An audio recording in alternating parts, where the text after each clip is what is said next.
Good morning, everyone. Good afternoon, and perhaps even good evening. It is my pleasure and my privilege to do another Daz Plus Pro Artist stream with you, with none other than my wonderful, my esteemed guest and colleague, Mr. Chris Cox. Hello, Chris. How's it going?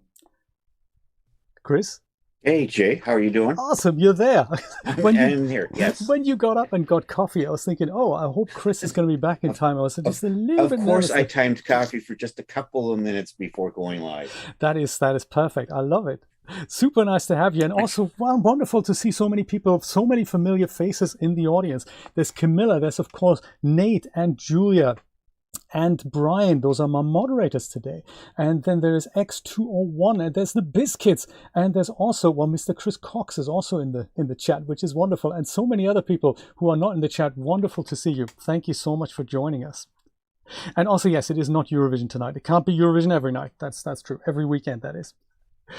So Chris is a graphics professional who has been using Daz Studio for many years, and I'm a very big fan of his streams on Twitch. This is, I think, how we got to know one another. Do you remember how we got to know one another? I possibly Twitch, I don't know, something like that. Somewhere in there.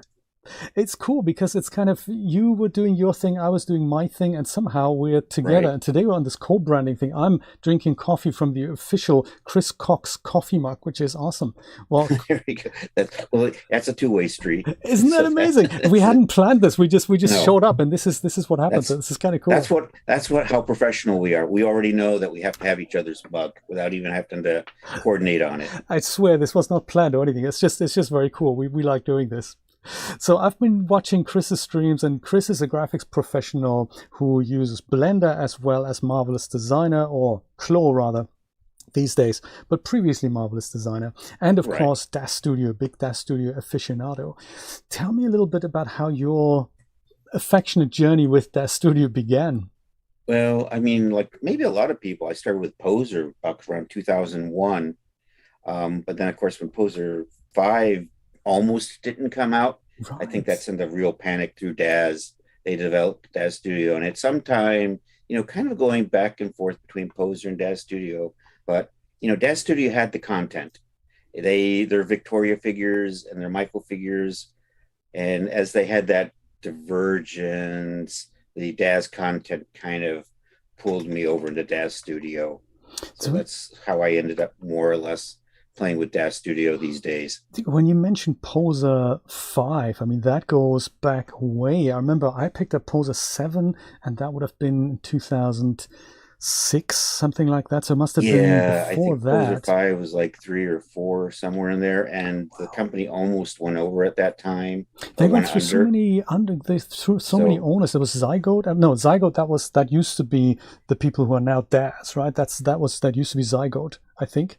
Right. It was Curious Labs. Curious Labs. The point I came in at, and that was before eFrontier. That was after. Right. eFrontier, and then I think there were like 3, right? Yeah, then was Smith Micro, and then they didn't want it anymore. So now it's basically owned by Renderosity. Right, and Renderosity managed to pick that up, and they're trying to put some life into it. So you've been using Poser, and then you use Daz content with Poser. Is that right? Yep. Mm-hmm. And then you switched over to Daz Studio because they had were developing Daz Studio at the time, and they had their content, so you kind of migrated. Eventually, yeah. But I don't know, what is it? I think the last good figure you could kind of get into Poser from Daz was the Genesis 2 figure. Sort of. At a push, sort of, yes. Yeah, right. I mean, there were the tricks, and of course, those of us who were using Poser really wanted to be using the Daz figures, were jumping through the hoops to make that work. Yes, that was difficult. I remember Genesis. Yeah, and then Victoria 3 came out, and it's like, yeah, it just became harder and harder. I remember Genesis 1 was working fine, but Genesis 2 was kind of tricky, wasn't it? And also the render engine. I honestly never cared for 3D Light as far as its quality and speed, and preferred the Firefly. But then iRay came out, and for me, I was getting renders times in the same ballpark as Firefly with as good or better quality. So for what I was doing, that was more or less the last nail in Poser's coffin for me. Right. When I no longer when I could do everything I wanted to do just in Daz, and I was happy with that. That's nice that that So happened. That is really yeah, nice to hear. Hey, I'm also getting some buffering here, Nate. That's true. It is probably so. We have the air show here. It's Memorial Day weekend, 2022. Just think for posterity's sake, we have the air show in town, and it may be that my internet connection gets a little bit flaky. Making sure that the recording we're going to put on Vimeo is going to be clean without dropouts. So apologies for the dropouts here on YouTube. So I'm going to make sure that the recording that we're going to put out on Vimeo is going to be rock solid because I'm making a local recording here. So other than using Daz Studio, Chris, you are a graphics professional by trade. What other programs do you use in your workflow? I am. Well, my professional graphics is the Photoshop, Illustrator, but all of it works with PowerPoint. So I get paid because I can use PowerPoint a lot better than investment bankers. So that's my bread and butter. Oh, that's a great idea. That is how people come to have such amazing presentations at keynotes, things. So, like exactly. So for the most part, yeah, presentations by banks and things are generally there's probably a 3D person behind it, or I mean a graphics person behind, making sure it's more or less laid up in a way that looks clean and professional. Right. That is so. And then my Tim Cook doesn't slave over his 13-inch MacBook Air in a coffee shop at the last minute. That's exactly. not how it works. So, some analyst is sitting here crunching numbers. The last thing he has to be doing is trying to figure out how to get labels on a chart right. Yes, which is difficult for everyone. So I'm glad you're doing that, Chris. That's a good job. So, do you use 3D figures in that respect as well, or is that for personal use? I generally don't. I've used them once or twice for little weird accents here and there, but in general, the 3D stuff doesn't overlap with the graphic stuff that I do professionally. Right. Well, I'm trying to do this professionally as well. I mean, the dream is not to have to deal with investment bankers, but don't tell them that. In the meantime. I like it. So, when did you get into Blender? Just to round off that package, when did you get into Blender and Marvelous Designer? Well, I've been playing with Blender, and I just swallowed ice. Sorry. I like it. That was graceful. Yeah. Okay. So Blender, I kind of toyed with Blender and 3D modeling for quite a while, but seriously got into Blender like in 2019, early 2019, and started streaming that late in 2019, and been more or less using Blender on nearly a daily basis. Nice. Since then. So that's one way to get good at something, is just use it every day. That's true. And also the idea that you go and stream it while you're at it, that's a really good idea. Exactly. Because it kind of holds you accountable that little bit more, and you say, hey, I said I'm going to do this Monday afternoon, I'm going to go and do that. So right. So that's another way, because then people kind of you sort of have that push to have to actually do it. I like it. That's good. I've seen a lot of people do this with game development as well. That they say, hey, look, I'm going to go and do this 2 hours a day, and you can watch, but I'm also going to put my mistakes on tape so that I can learn from them, but you can also follow the journey, and you get to hang out with people. So that's nice. Right. And I've been doing Marvelous Designer, now Clo, for maybe just a year and a half. Okay. So I picked up Marvelous Designer, and then when it came time to renew that, I was comparing the prices, and the annual price Marvelous Designer versus Clo was actually cheaper. Turned out to go with Clo. Interesting. So I switched over to Clo just last fall. Which is, just for those of you who don't know this, Marvelous Designer is this cloth draping program. It's like the #1 program in the 3D industry to create garments from patterns. Yeah, they're kind of like sewing simulators. That's right. They basically have their roots in the fashion industry, how you can waste less cloth and stuff and basically dress up a 3D figure and then translate that into the real world and have patterns created that are exactly that size, and then obviously, drape like that on real people. And so they split this off. It's a Korean company that do it.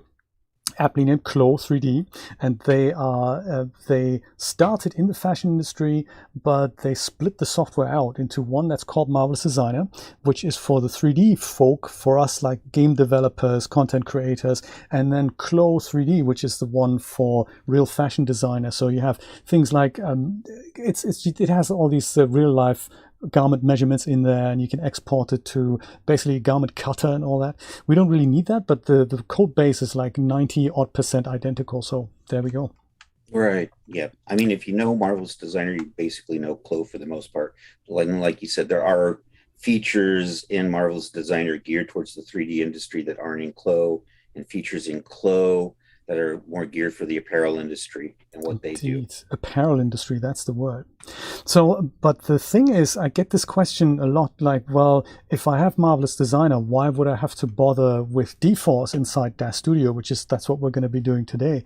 And the honest answer to that question is, of course, well, not everyone has Marvelous Designer, and it's a very expensive program. It's about like $50 a month, which is, on a sale you can pick it up cheaper on an annual subscription, but that not everyone can afford that. And technically dForce is a cloth draping engine inside Daz Studio that's free, but in order to make the garment so that it looks okay as a follower clothing, we would use something like Marvelous Designer to make it look good in the first place, I suppose, right? Yeah, that's kind of what I've been doing, because it's just a lot easier to kind of put the garments together in Marvelous Designer. Nice. But as us Daz Studio users, you can't really use a stonemason set over in a Marvelous Designer. Good point. That is not possible. They do have their staging program, and if Dorel shows up, she knows more about that. But it just doesn't. I know in some ways for setting up scenes and making renders, still frame renders, Daz is just really easy to use, and that's one of the things I like about Daz. Even versus, say, Blender, I don't know, I'm probably missing some stuff in Blender on how to deal with materials easily, but I've gotten like the using shaders and things are just, versus what I use Blender for, is just a lot easier for me in Daz. I hear you. So Daz Studio is really nice because you can just go and apply a shader onto something overall. It's there. It's really easy. Blender doesn't really have a shader browser as such. I mean, it doesn't, and there's add-ons and stuff, but natively, buy shader there may be an add-on somewhere in there, but I haven't seen it yet. So then again, I haven't looked. So maybe who knows in the future what I'll be doing. Tell us about dForce in regards to how does it work on a garment that you've made? I'm imagining you export something from Marvelous Designer, or even something you've made in Blender, like shoes or whatnot. You import that as an OBJ into Daz Studio. It kind of fits the A-post figure, but it's a solid object. It doesn't move around. You can press simulate all day long, nothing happens. What's the principle? Yeah, well, I mean, the idea is you just import it into Daz and you apply a dForce modifier to it. Then you can run the simulations and it will, flow along the figure, with collisions, as you can actually specify what it collides with and what it doesn't collide with, or, what objects, or actually you specify which objects, whether or not an object can be part of a simulation. Right. That's kind of handy. And the trick about this, and I didn't know this when I first started looking into dForce, I was thinking, well, where is this even saved? I mean, how does an OBJ know what part needs to waft how? That's a surface property, of course. Yes, they're set up as surface properties. Right. Let's go through this then. You've shared your screen. If I go and do this, then we should be able to see it. There we go. And there we go, Daz Studio with one of Jay's stream safe figures. Good point. This way we don't get banned from YouTube, which we don't want. No, that would be bad. I mean, it's the Daz channel, but I mean, still, that would look bad on us. I think Vimeo are much more forgiving than that with the whole banning things, but exactly. And on Twitch, I would definitely get banned, for a stock Daz figure. At any rate, Daz and Dorel have this marvelous set of figures available over at Daz. You can pick them up, really great for streaming with. So I'm just going to kind of just go through the steps to put a dForce object on here real fast, and then I think the idea is then Jay's going to just do it at a slower pace. I will try, exactly, and you can talk me through all the mistakes I'm making. Okay. I hope that's going to be beneficial to all of us. Yes, and I'm going to try to remember how to do this without using. I've got shortcut buttons all along for doing things that I just do a whole lot of. It's just easier to quickly set up buttons for this. So, but I'm going to try to remember to do this without using my buttons. So we'll see how this goes. Did you use a dual monitor display? Is that like your library on a different screen or something? I do, yeah. So my content library is hidden over on screen too. Gotcha. Where you can't see it. That's kind of the magic about Daz Studio, isn't it? You look at my interface and mine looks totally different to yours, and both look totally different than the default, and it's kind of nice to see other people's exactly. workflow. So you can kind of see this is I keep my shaping tab. I just added the Ultra Scenery XT, which looks really cool and I haven't played with, but and there's my content library. Gotcha. So that's all in a separate box, and I just slide that over to this other screen. It gives me that extra room. I like it. So there is that. All right, let's get in here. So the first thing we do is we just want to import in a dress. And I've made a dress. It was based on the yellow dress from the movie La La Land on stream a couple of weeks ago. Oh. So we're going to do that. So we just start off by doing our file and import. And unfortunately, do you see the import? You actually can't see the import. There it is. Just about, I can just see the file browser. Yep, and I think we're going to share these two dresses here, the 5mm and the 10mm. Right, I've made, yes, good point. If you want to follow along or after the stream, Brian's going to put out a link to a zip file that we've made earlier so that you can see the OBJ that Chris is using, so that you can follow these steps and try to turn it into dForce if you like. Yep, and the difference between 5mm, if you use Clo, it's the density of the mesh, and 10mm. I'm going to use the 10mm one. Good stuff. It'll just simulate faster on stream. But if I wasn't streaming this, this takes about 5 minutes for me to run one of my simulations on, and it's just a little slow. But I liked the way this one ended up looking better, the higher res one. I can imagine. For our purposes, I think I'm going to go with this. You may be able to use this. Your system's a little more beefy than mine, I believe. It'd be good to run through this twice. I might try the 10mm first and then the 5mm, and we can have a good comparison about that. Okay. Let's try that. I like it. So I'm going to bring in the 10mm, which is the medium resolution one. I'm not going to call that low res because it really isn't. And you do your standard import. I work with Blender scale at meters, and Daz is in centimeters. So in order to import in from meters to centimeters, I bring it in at 10,000%. Gotcha. So it's 100 times 100, which is the difference in the scaling between the two systems. OBJ doesn't have units. So units are assigned on whatever your application is. So Daz uses centimeters, so we're just going to bring that in. And there we go. Nice. Simple little dress. Yeah, you say simple. I mean, try making that from scratch. A marvelous designer. I have the program, but yes. I looked at a dress on a dummy in Target the other day, and I was thinking, oh, that'd be nice to make. And then I tried it, and I was thinking, I've forgotten how it works. So it's one of those things. Right. I might send you a picture. Maybe we can do it together. It was fairly simple, but the moment you try and put patterns onto a figure, it's a little bit intimidating, that program. It takes a little bit of getting used to, yeah. Practice makes perfect. And the tricky part is it just had these nice little gathers right here, right in the front on the top, which is a little unique. But other than that, not too complicated.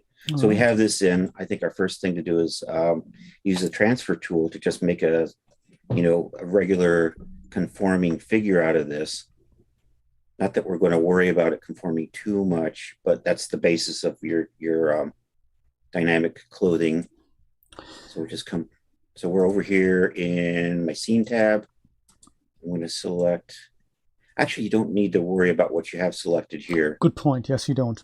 And then we'll just come up to here, and where is it? Assets. And we'll just use the transfer utility. This is a And little bit advanced if you haven't used it before. This, for those of you who don't know this, this transfers the rigging from the Genesis figure into this OBJ, and it basically pre-rigs the OBJ. you explain stuff so much better than I do. This is working out well. Okay, so source figure, that's the figure we want to start with, and then the target figure is the clothing or the conforming item we're going to make. So in this case, we're just going to do our Genesis 8 female. And this is my yellow dress here, so we'll select that. I'm going to actually just use the standard template. I have some of those sickle yield things, but I'm just going to go with just the default knee length for this. I like. And then we're just going to say accept. And it basically adds default dress rigging to this. So you could sort of use it as a conforming figure, but I think anybody who's used conforming figures has never really been happy with dresses. Yeah, if this was a pair of trousers, this would work fairly well. Or if it's like a long-sleeved shirt, this would also work fairly well. Although, but then you still have to maybe sometimes tweak the weight maps. Right, yes. This is another cheat way of avoiding weight maps. It's just dForce your pants and just say, run the simulation. dForce everything. Off we go. Exactly. Okay, so we've done this now, and so if I think, so we move I'm going to switch over to this tool for just a second, and so now you can see that the dress is conformed to the figure. Indeed. So if we move the figure around, the dress, and I don't think the legs will, although they might, they are. They look like that, yeah. So do you know, it hasn't actually done that bad a job on the skirt, I gotta say. Yeah. And so you can just see over here, after it was just an object, and now it's just expand that out, and you can see it's now rigged. So the icon has changed, and we have bones as well as weight maps. So all these things have happened automatically. So we have that.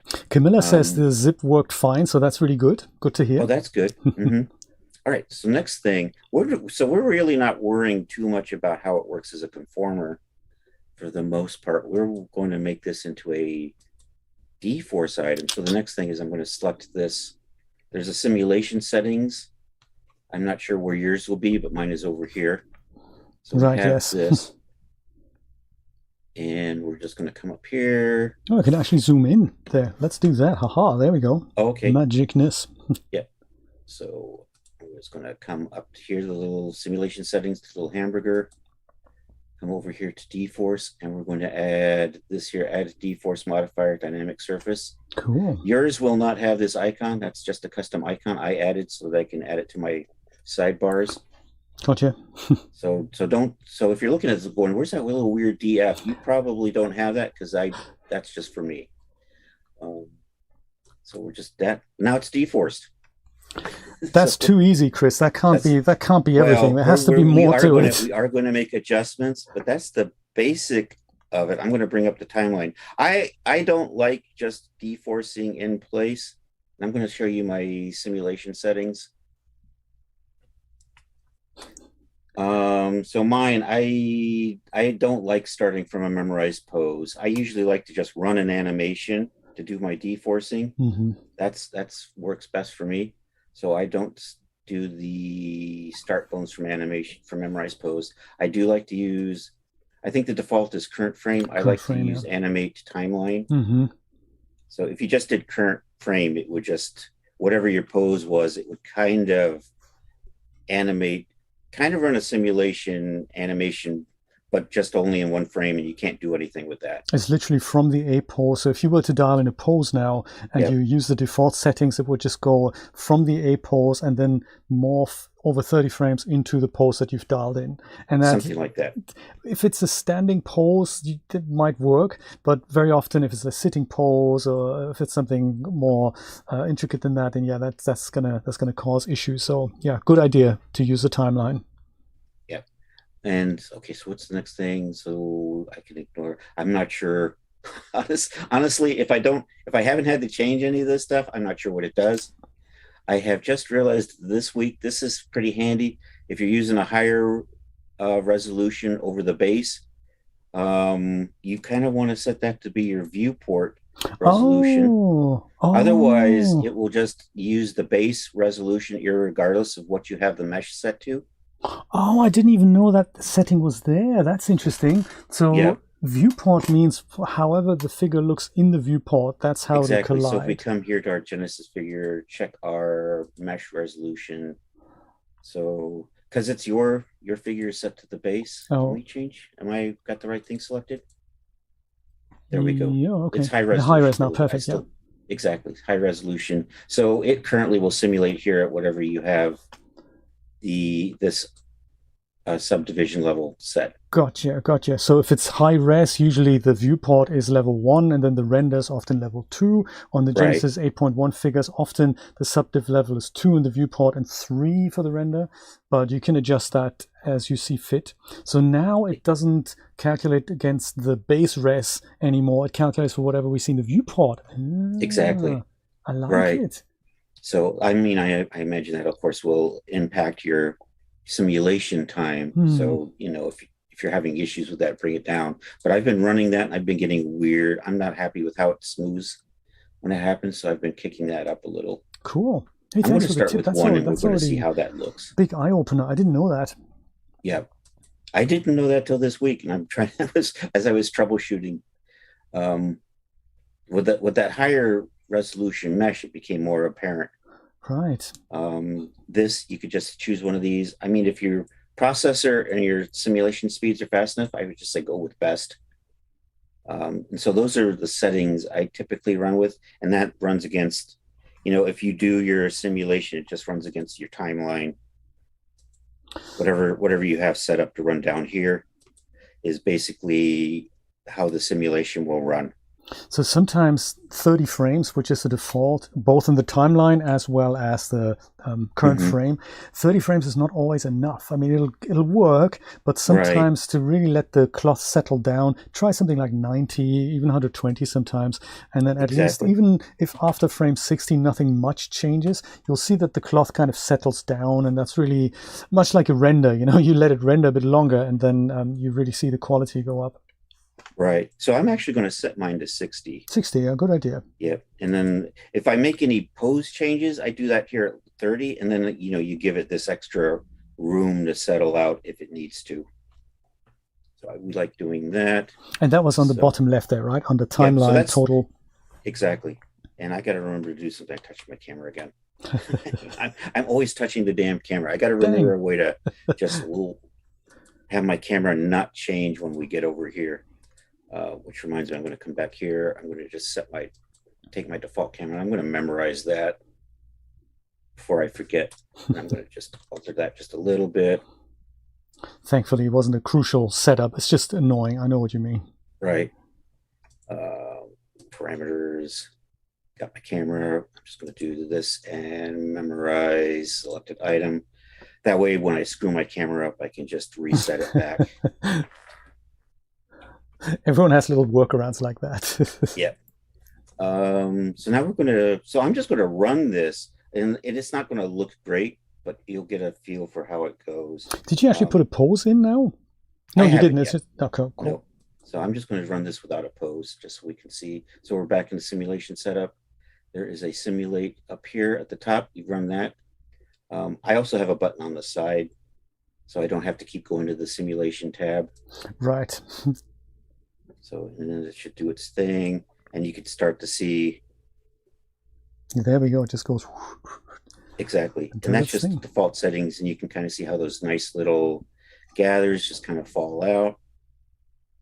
And also something that I do notice about the default settings with the basically just applying the dynamic surface, the default settings in dForce often can get rid of detail that looked actually quite nice in Marvelous Designer.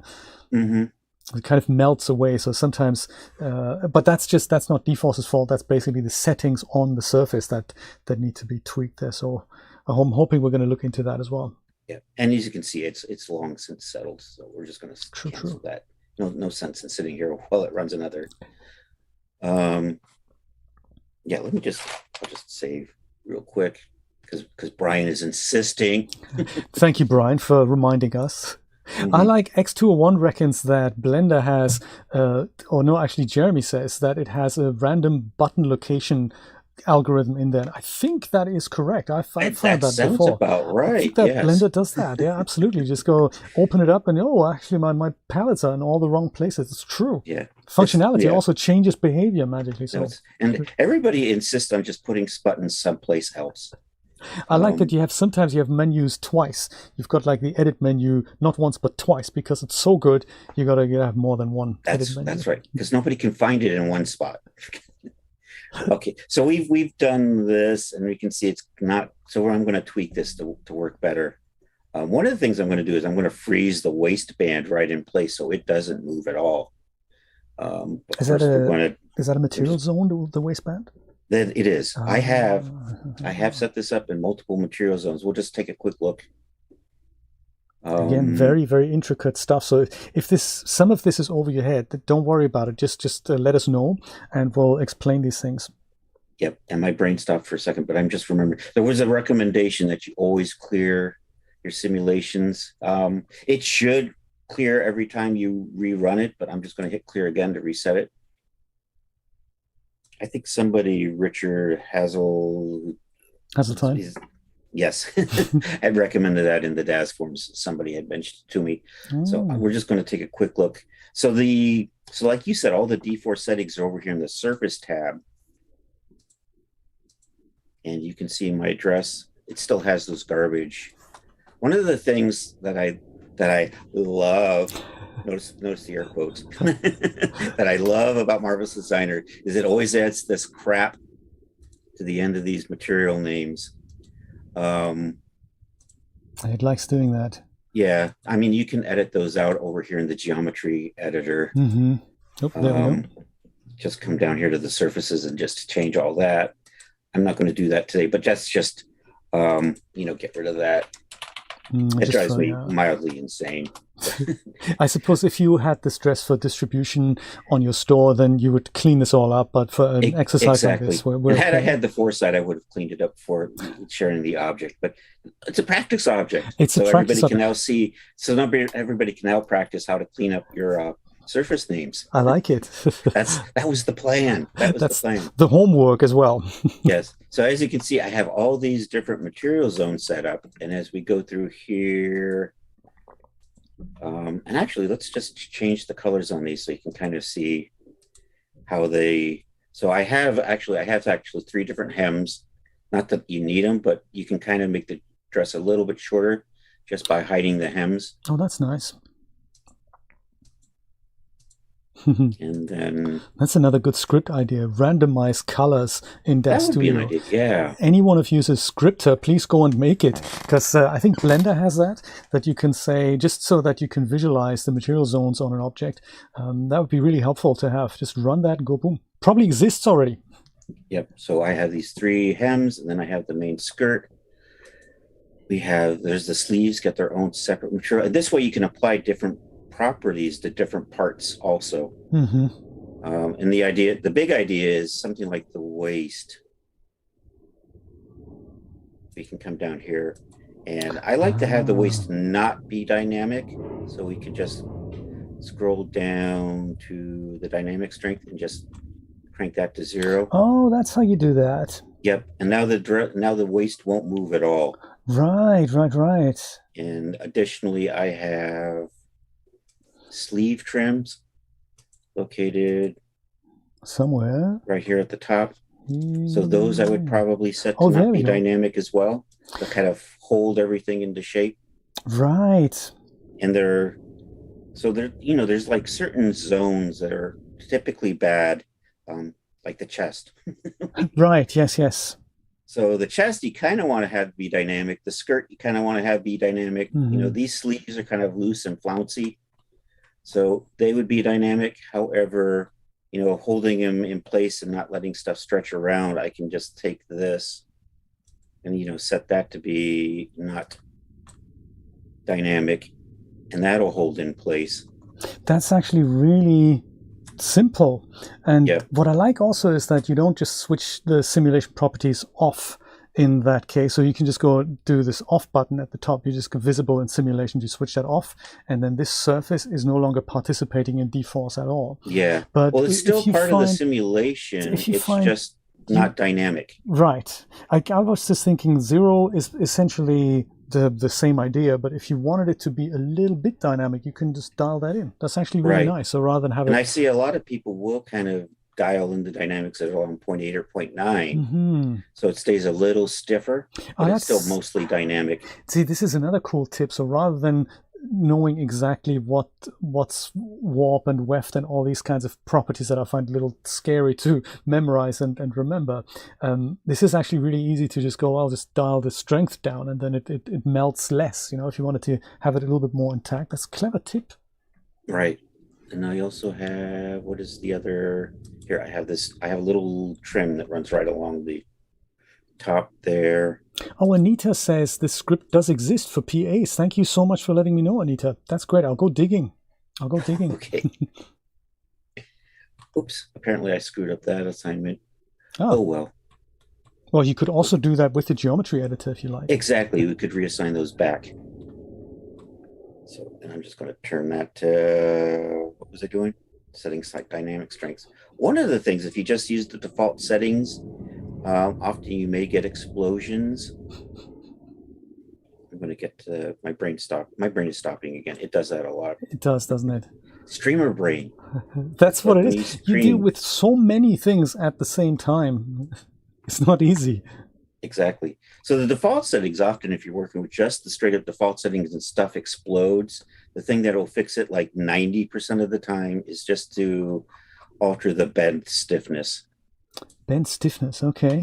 2. And just lower it down to like maybe 3 or 2 or somewhere in there. It makes it a lot more bendy, and it makes it a lot less likely to explode. Bend stiffness, okay. Gotta remember that. My goodness. So I think X200 says, will that fix under boob plane? Yes, dynamics will fix under boob plane because it doesn't. I mean, you can add, and often I would do shaping along with posing, so that down here at 30, we would add our pose and our figure shape from a base setting here. So it, so it'll fit the shape and the pose kind of at the same time. So you don't, you basically on frame 0, it's a little bit of a different discussion to be had, but just as a rule of thumb, on frame 0 you have the base character shape, and then on frame 30 you have your custom character shape, and then the pose kind of gradually dials in. So the advantage of that is that you don't have the first 30 frames kind of work out the custom character immediately. So you kind of let the dress grow into the custom character shape. It's very clever. Right. And if you just do that in the A pose, you could export this out as, your custom figure shape later on. Right. Sweet. But that's a morphing, creating morph discussion, right? Indeed. So I'm going to tweak the material settings here. I've been playing around with this, so I already have some settings I had to use, or I was happy with. So I've got them over on screen too in a PowerPoint file. Because as a PowerPoint professional, I use PowerPoint incessantly. I like it. I will draw in PowerPoint just because I've gotten good at it. I have never met a PowerPoint professional. I didn't even know it was a job. That now we do. Yes, it is a job. We originally had to know Word too, but nobody uses Word anymore. My goodness. Yeah, basically, it came out of the word processing centers. So which one am I doing? I am looking for, my setting? I've forgotten where my settings were. I think. It happens. It's streamer brain. I wager that some of these 3D applications, they require more than one human brain at a time to work this out. So it's like one person doing everything. That often doesn't work. I really enjoy working with multiple brains on the same case. Yep. So I'm going to do here. I'm just going to do these as one set. And did I already set? I'm just going to set everything here to bend stiffness of 0.3. I'm going to set the skirt and the hems. We're going to tweak. I think I'm going to try So as the buckling stiffness goes up and the buckling ratio goes up, they make it hold its shape better, but also makes it more likely it'll explode Oh, okay. or the simulation. But I'm going to just try this and say 40 and 80. Okay. What do those really mean? I'm not sure. Hmm. Let's see what else. Is there anything else? I think those were the big ones. Yes, they are a little bit of a mystery to me as well. The only thing I can really remember is like if I imagine denim material and compare it to satin material or cotton Yep. material, they all behave kind of slightly differently. But which one damps more or buckles more, I couldn't really say. Right. So, and then I'm going to set the sleeves and the top separately as kind of a group. They're going to be similar to this, but maybe a little stiffer. I might try all the dynamic strength down on that a little bit. I think that was working. I did this yesterday, so of course I've already forgotten. So there is the top. I think we're just going to, where's my dynamic strength right there? I think we're just going to make that a little bit stiffer so it holds its shape. And I'm going to just maybe tweak those. I've seen people crank this to 100. I've been looking at how other people have been setting these. Mm. And I think if we run this now with these settings, and then I'm going to set up a pose and we'll run that. And then I'll let you take a go at it. Does that sound? That sounds reasonable, yeah. See if I can remember it all. So we had, just to recap the parameters there, so we have dynamic strength. That is how much or how little the surface reacts to dForce to begin with. 100% would be full on, 0.5 would be 50%, and so forth. Right. It's a good way to tone it down a little bit. And then we had the bend stiffness and the buckling stiffness and the buckling ratio. Right. So those are the three that you use. Yeah. Also, if you're layering stuff, there's a collision layer, so you can set those up. I think the higher numbers mean it's further up on the stack. Oh, dForce has that? Oh, I didn't know. Yep. Oh, so there is that there. This is so if you're doing like a shawl or something on top of a dress, I think that'll help ensure what you want to be on top stays on top.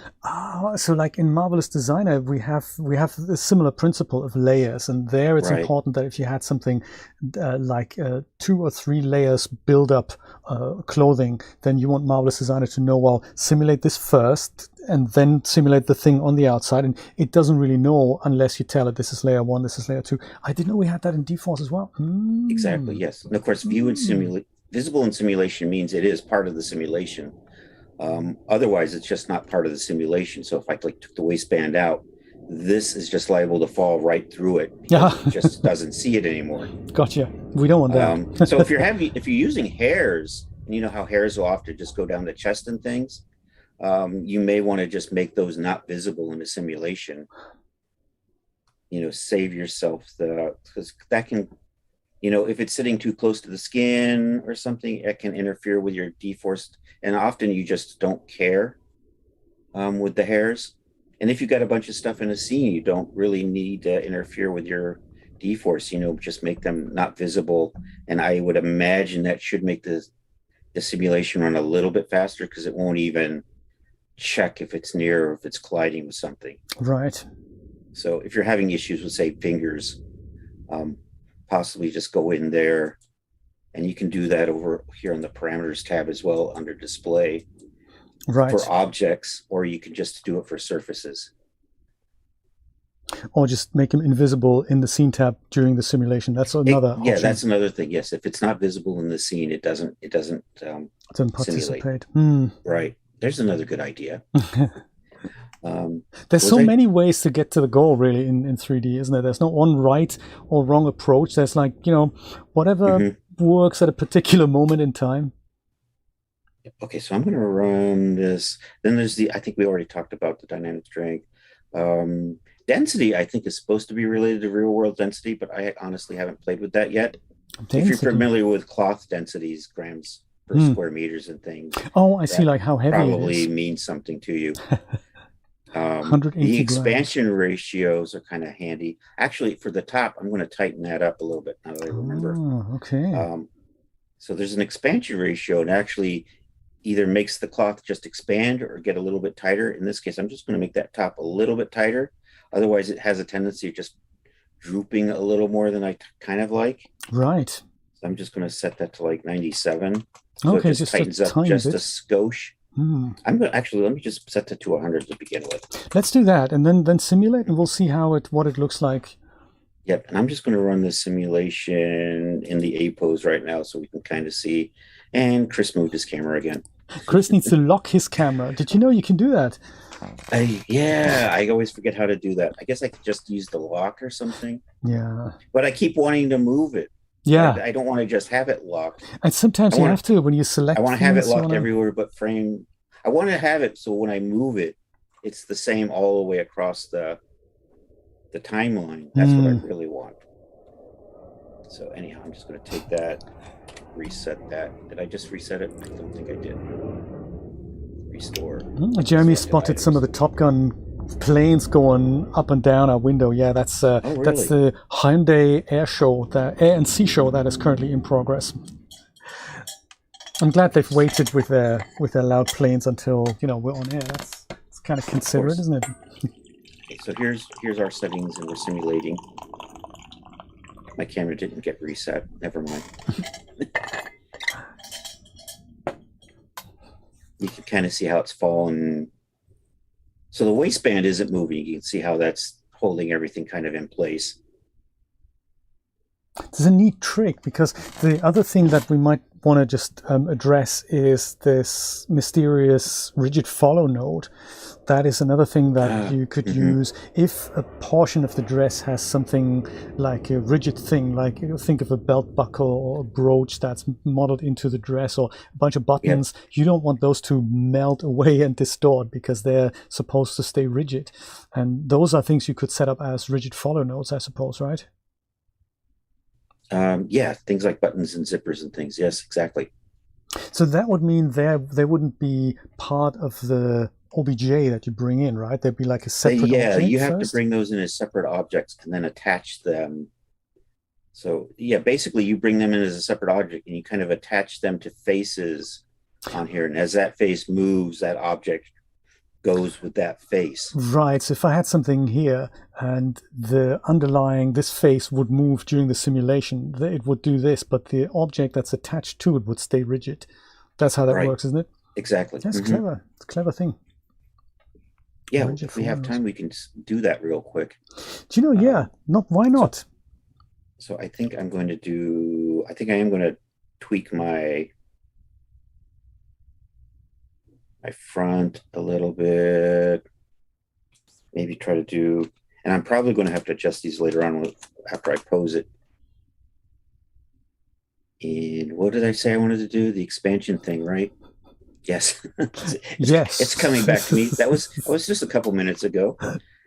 So if I do the expansion, it will pull tighter, and I think it won't droop as much down anymore. Even though I do like the droopingness, I've got to say, I mean, it looks quite nice, I have to say.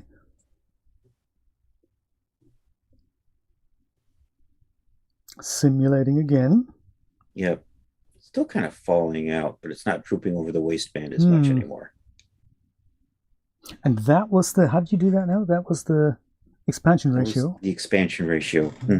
It can tighten it up or it can loosen it. So if we use a morph where she gets larger or something, or bigger in the chest, you might expand that out. So it'll just add more material in there. I see.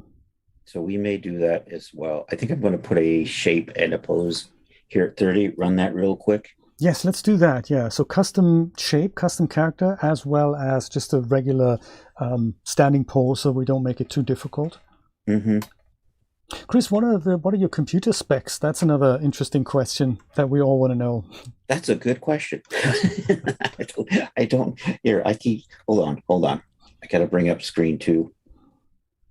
I keep it on my Twitch channel. Oh, okay. I have a 1080 Ti graphics card. This is like a 5 or 6 year old system at this point. I'm in the wrong browser.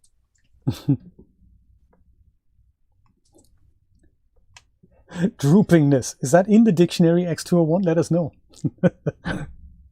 let's see, there is my about tab, and I actually put my, so what is it? It's Windows 10 Mm-hmm. with an Intel i70 7700K at 4.2 gigahertz.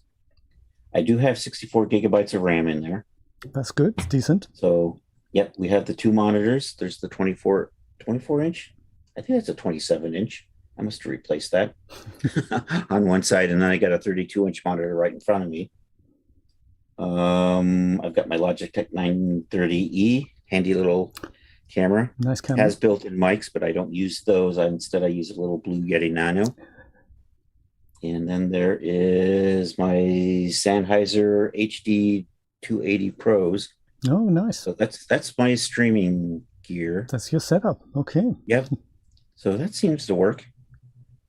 My brain said, what are we doing? I'm going to put a pose on here now, right? Pose and custom character. Yes, indeed. Right. I'm going to put a pose first. So I'm going to my content library. I'm going to use the pose that breaks clothes. Oh, you have a special pose for that. I like it. Yes. I had an item fail because a tester used this pose and didn't bother moving the hand properly. I see.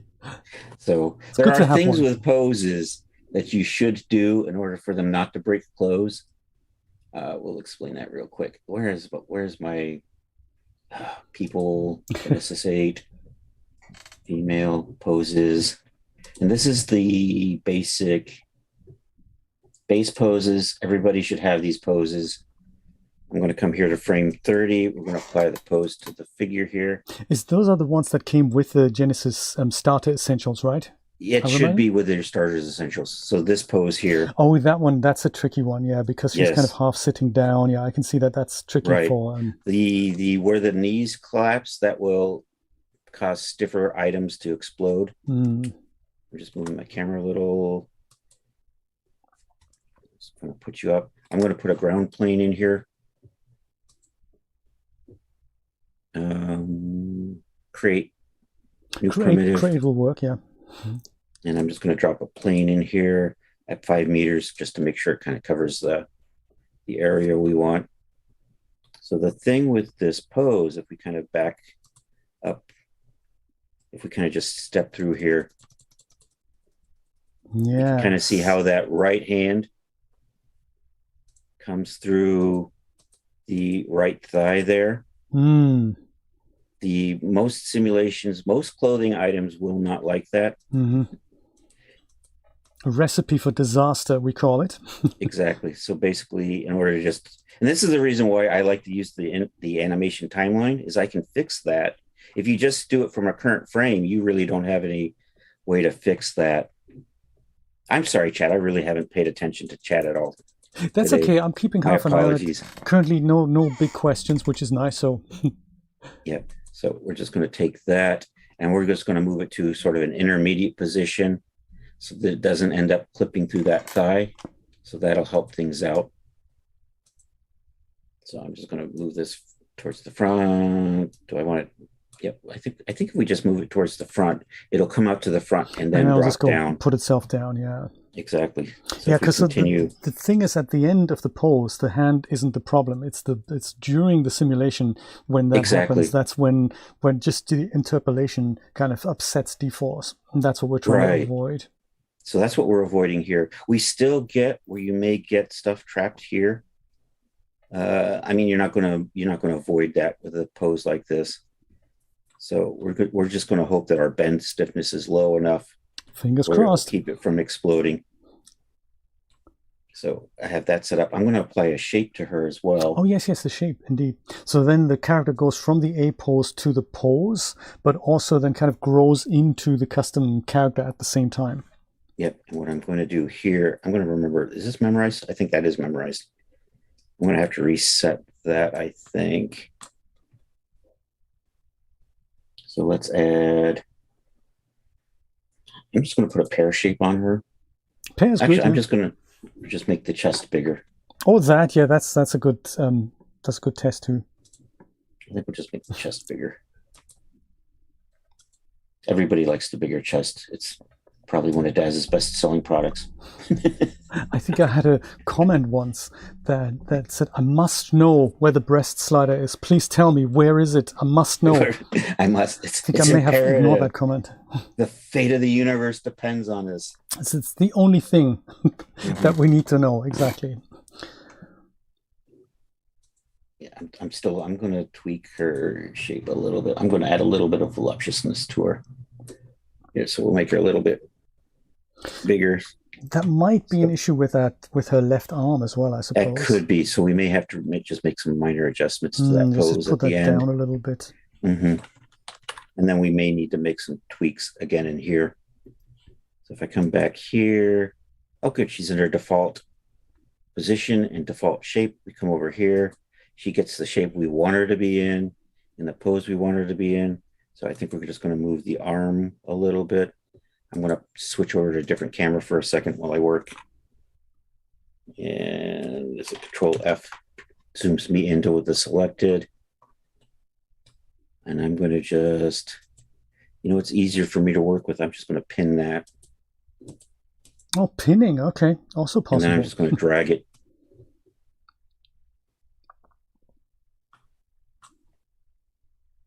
Nice. That way I don't have to mess around with. And we could probably just, no, we'll try that. I'm not too worried about that. But X201, this is kind of a good example here now that you've moved the arm away, this collapsing bit underneath her chest. This is kind of the issue that we have with conforming clothing, and dForce really just eliminates that problem. Exactly. Your other option is just to make a custom Morse, but then you make a custom Morse for and then you buy extra breast packs, and then then they don't work with that. So this should work with almost any shape that gets generated underneath to an extent. And the cool thing is also that now that you know how to put dForce onto something from scratch, if you have older clothing that doesn't have that, and you have issues with such a problem, then you can just go and add dForce to it, try, and that sometimes does work. Sometimes it doesn't, because if clothing isn't welded, it can literally fall to pieces. So it's one of those things, trial and error. Yep. And so I'm going to run that simulation again. I cleared it, and then I'm running it again. So we may end up making that expansion ratio. We may tweak the expansion ratio on this to be a little bit larger, depending on how stretched out it gets at the end. Because now the whole figure's getting a little bit larger.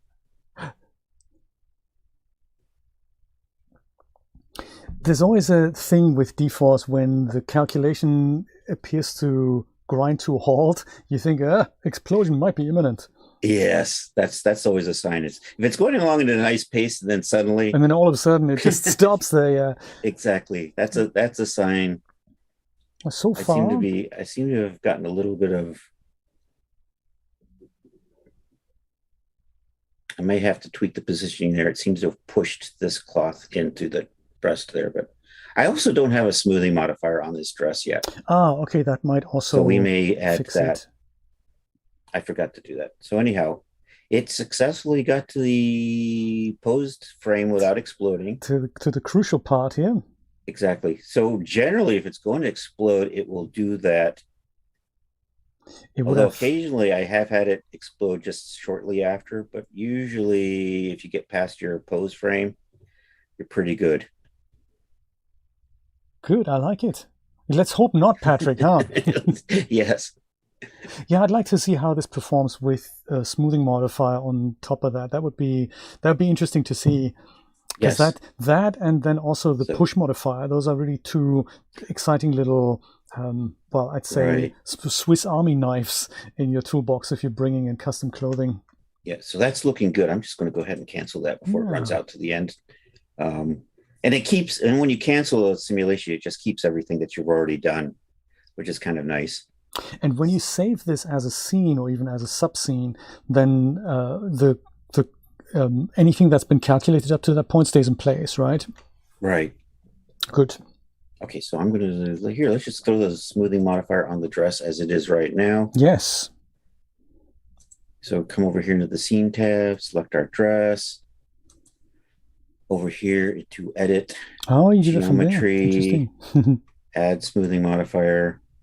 There, you And can there we kind of go. see it smooth over. Got a little bit of a weird bump in there, though. Sometimes the settings just do weird things. So if you just play with the smoothing iterations, it might calm that down. Right. So we can do that over here with the mesh smoothing. And yeah, my smooth iterations aren't particularly high. Let's just maybe crank that up to 10. There we And that go. actually kind of smoothed it out.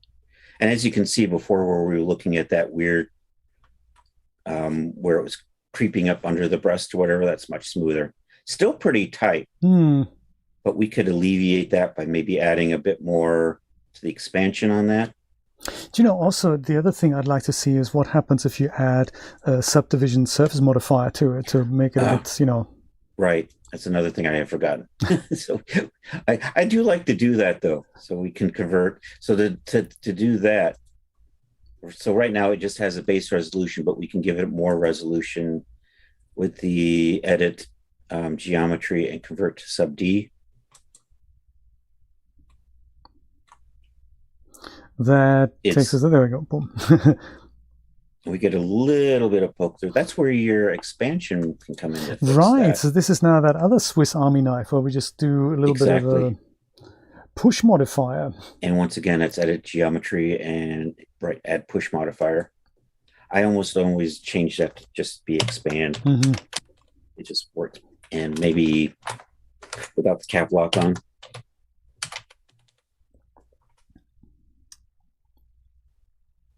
Yeah, that was a bit much, but that should be down here in the mesh offset. And that one is a little high, but usually something like a 0.1.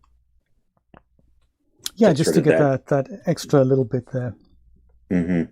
Robert, a good question. Robert was saying, as it moves through the posing, will the explosion go away? So it kind of depends while the pose interpolates from the A pose to your final pose. If any part of the geometry intersects with the clothing that gets simulated, that usually causes an explosion. And if you just try to avoid that from happening by adding additional keyframes into the timeline, that is how explosions then get avoided. But if it hasn't exploded by the final pose, you're okay.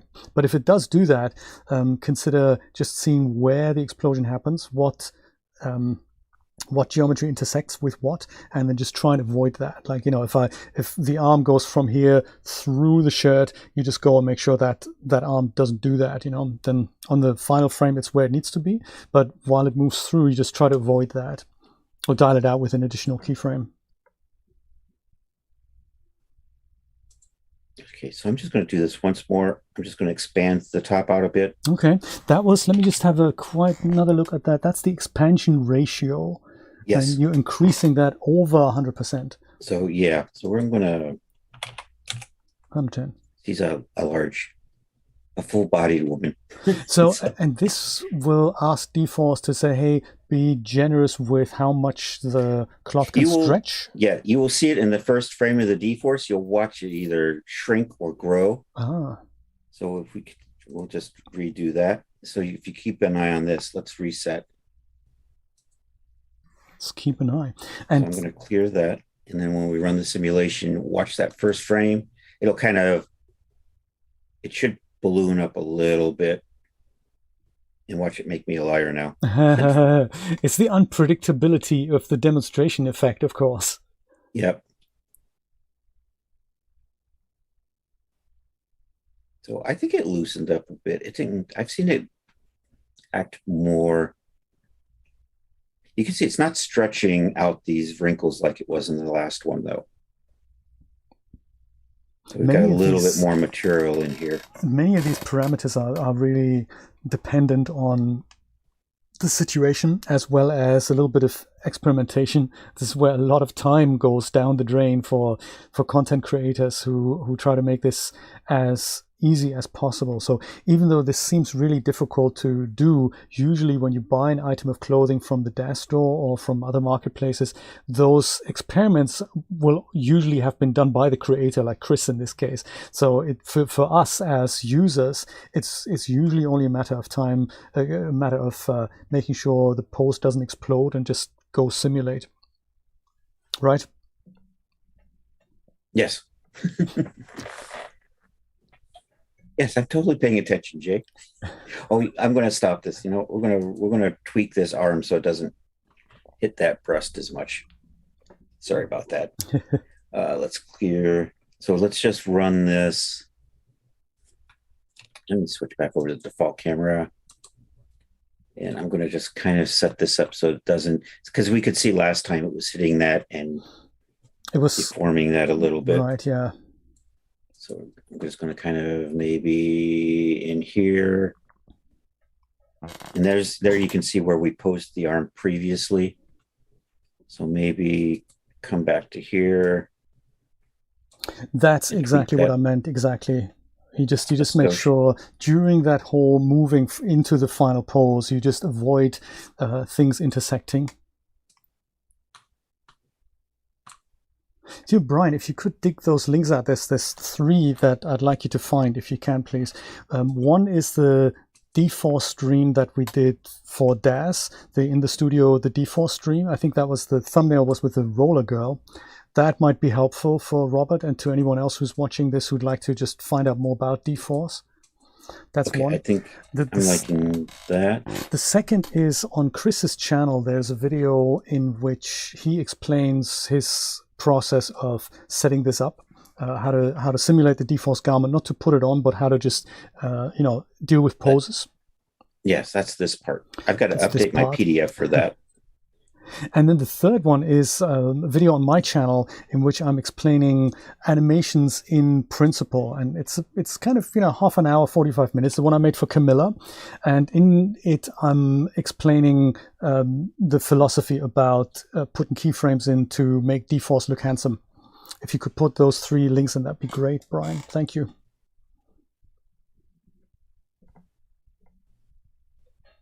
Trevor, yes, we're going to totally come to the rigid follow node. We're going to totally do that. Right, Chris? Stretch goal. Yes, yes. We'll Stretch goal. Marta's made a really good video about this as well, the rigid follow node, if you want to have a kind of to-the-point thing. But we're going to use it, we're going to do it in context here. Actually, I think I can do that in just real quick. Let me cancel this and see if we can just add a rigid follow node real fast here. See, this is how we react to the audience. This is like, live request and boom. Stop that. I'm going to use my secret button for undoing. Go back. I'm just going to add a little bobble right here on the very front. Yeah, that'll be enough. I'm just going to add a primitive sphere. So in the real world, this would be something like a button or brooch or something like that. Exactly. This would be good to see. Yes, imagine this just wasn't a primitive stuck to our chest. Imagine it's not that big either. we can fix that. We can fix that.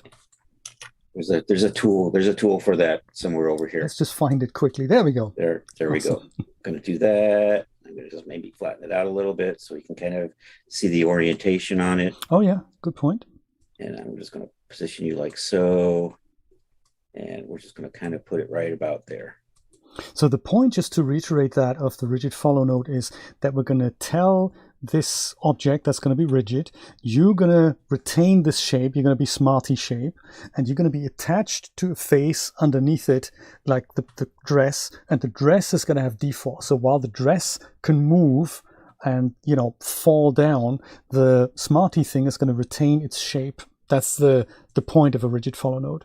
That's it. Yep. So I'm going to select my dress somewhere in here, underneath here. Big pendant, that's it, Anita.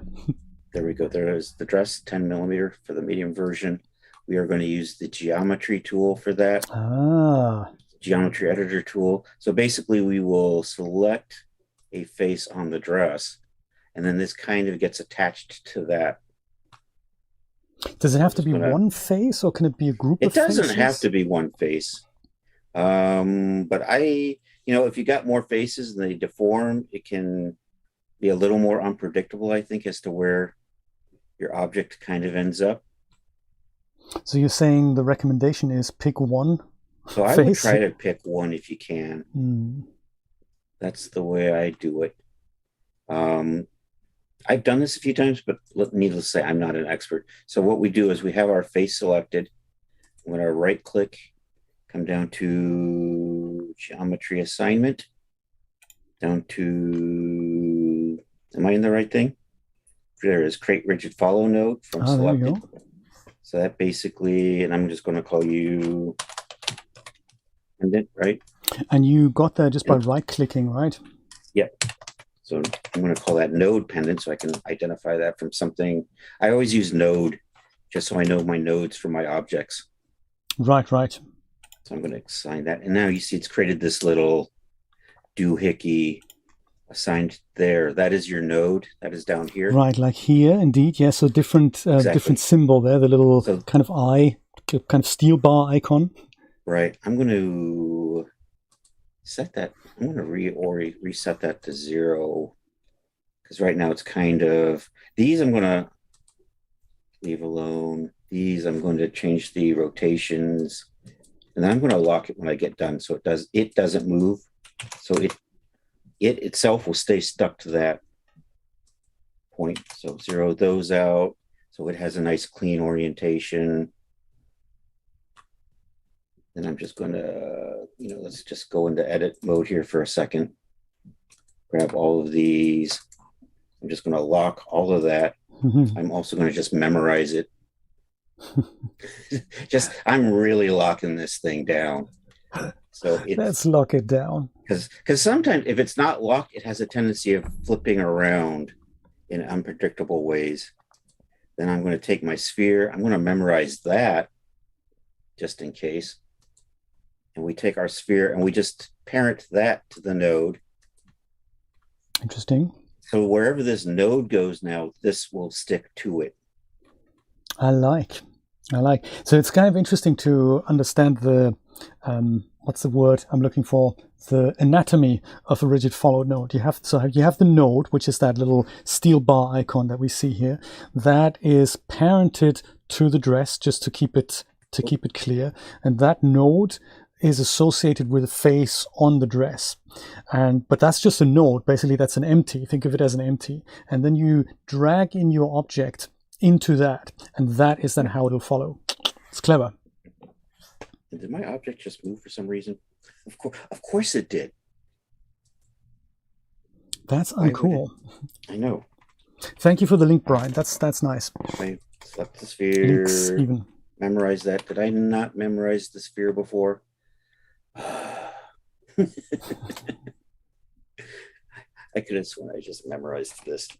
There we go. We're going to do that. You know what? I think I need to re-memorize it into this position. I think that's what I need to do. Because the orientation or the rotation may have changed a little bit to fit the rigid node. So now if I hit E on that, that should move. And now if can I just lock? No, let's run the simulation, see what goes on. Okay. So we should see the dress fall. Shifted a little bit again. I think it's interfering with the simulation. Let's make that invisible to the simulation. That might help. Oh, I see. Like, so on the surface property of the pendant. Yes. That doesn't actually have dForce properties on it, though, does it? It doesn't, but it's still visible in the simulation. Did I just not? Right. Doing the wrong thing. Let's see. Restore selected object. It is just not remembering. Oh, that's because my material's deformed. That's right. Duh. There, we'll reset that. So what I want to do is pop over here to display, and here where it says visible in simulation, I think just turn that off. Right, right. So I think that was it. I have to remember to do that with buttons. So let's try this. Come on, fingers crossed. Be rigid, follow node. It moved just a little bit. I saw that. Is that good? I don't know. Is that okay?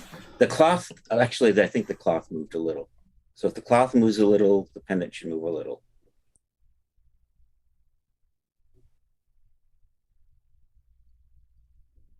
And it's not going to move a whole lot. Maybe I should move it to a spot that's more cloth. I was just thinking that because this part of the dress doesn't actually, I mean, it falls down a little, but not Right. really all that much.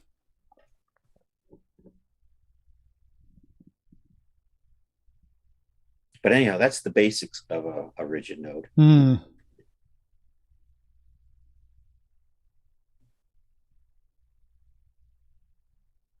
As many of these things, they seem really difficult to understand in theory, but when you've done it in practice a couple of times, it really grows on you. It's one of those things that really, where practice does make perfect. And the value I see in kind of learning the principles of how to set something up with dForce from scratch is that we can take control more of clothing that are set up for dForce, but they're not 100% tuned into what we like. Or the other thing is that clothing that doesn't have dForce, anything you've made yourself or you bought from a marketplace and it's not dForce, older clothing, that sort of thing, and you want to kind of turn it into dForce, that's that's where these tips and tricks can really come in. And now you see I've been sloppy with my camera, so my camera's slewing all over the place. You should use the perspective view for setting these things up because that doesn't get keyframed. Yeah. And you can switch to perspective view to walk around the figure and zoom in and out, and then switch back to the default camera before you simulate. Maybe that's a possibility. Then that camera never gets touched for keyframing. That's what clever me would do. But hey, it happens. Yeah, clever me didn't come today. Clever me is at home still. What a shame. Exactly. Mm-hmm. Clever me is in Jamaica enjoying himself. Right.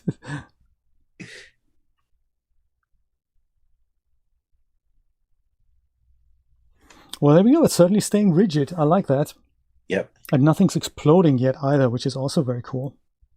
Yeah, and we're not pushing into the breast like we did last time. So indeed. Better. Also good. I think eventually it'll get close, but we're probably pushing in on the other side, but we can't see that. Mm. So they'll probably get smoothed out as well. That would be a nice vacation, says Nate. Yes, absolutely. I agree.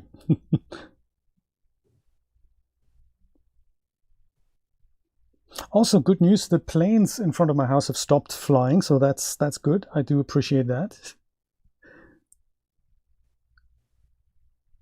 Okay, I think that's looking all right. So it's gotten to 30.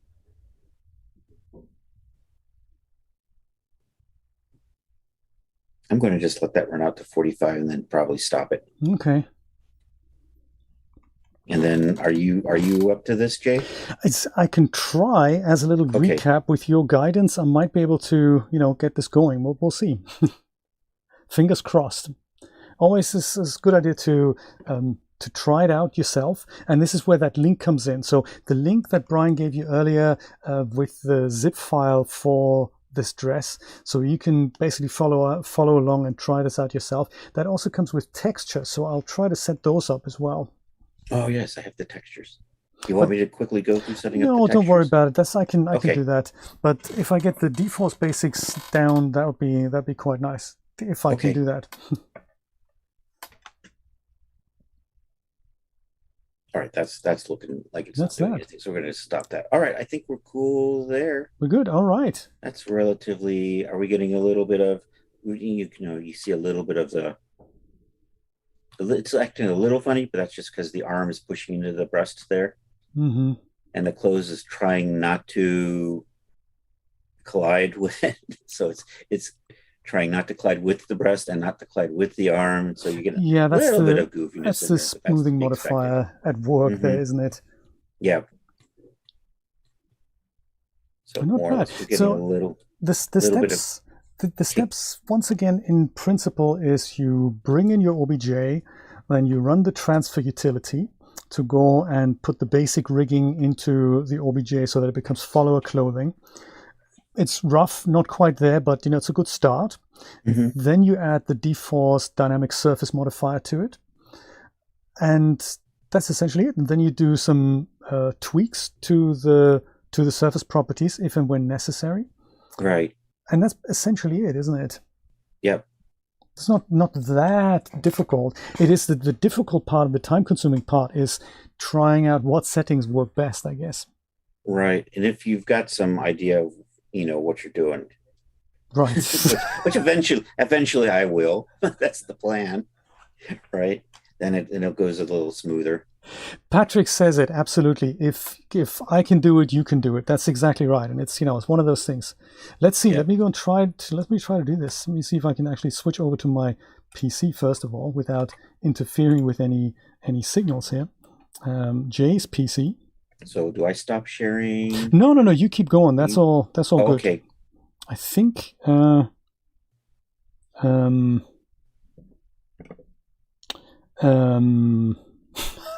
Jay's PC. What happens if I do this?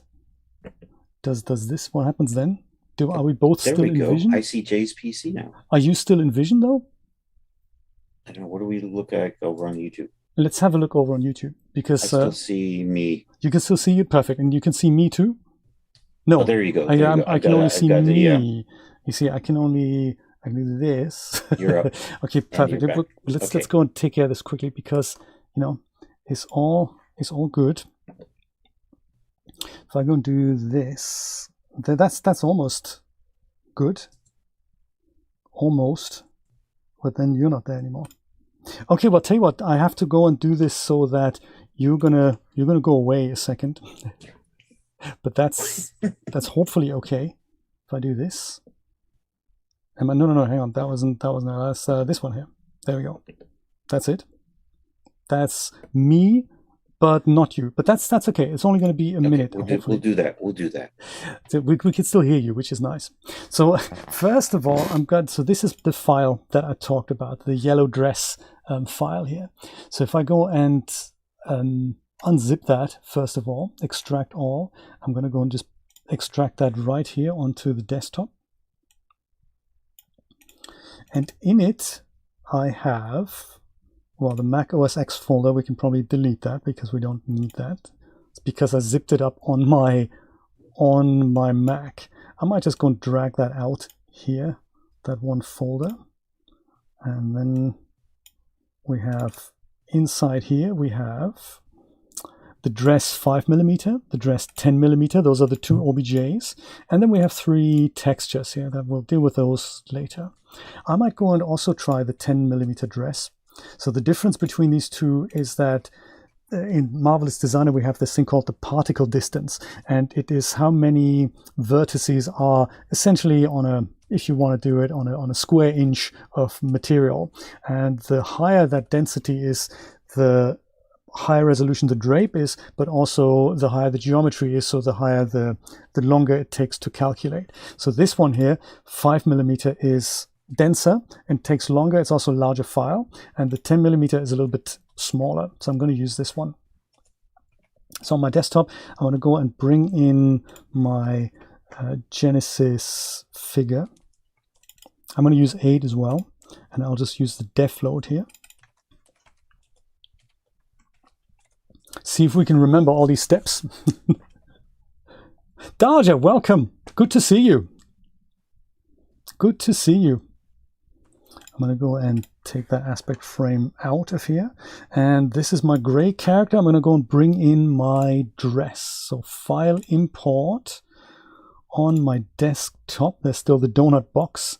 We're going to use yellow dress 10mm. Open that up. And Chris said it's Blender scale, so you have to put in the import dialog here, you have to put 10,000 for that to work properly. Right, 100 times 100. And here it is. Alrighty, that's not a bad start. So if I now go and move my figure, ta-da! Then we see that the dress isn't moving at all, and that's because it's a static OBJ. To turn that into follower clothing, I'll use the transfer utility. I believe that was under assets, so this is in the scene tab here. On this little hamburger icon in the scene tab, there's assets, and if you bring up the transfer utility, it comes up with this exciting dialog box here. And you can select a source item, which is the Genesis figure, and you select the target item, which is your dress. So from the Genesis figure to the dress, we're going to transfer the rigging over. Show options, you can expand that. It comes up with tons of options here. Fit to source, you can do that. Add smoothing modifier, you could add in this context, if you want to do that. You can fit it, you can parent it. It's kind of up to you. I might not parent it, just so that it stays separate in the scene hierarchy here. And under the item shape here, you can, no, that's not it. It's under the projection template. You can leave that on none, or you just put a knee length dress into here. And the rest we just leave as it is, correct, Chris? Yes. Hit accept. Does its thing. And it's almost like nothing's happened. So the only thing that's changed is that our dress is now no longer a solid object, but it now has rigging, which is awesome. So now if I try to move my Genesis figure's leg, as I tried earlier, the dress is kind of trying to move. I don't think the dress has shins. Good point. That's probably why that is.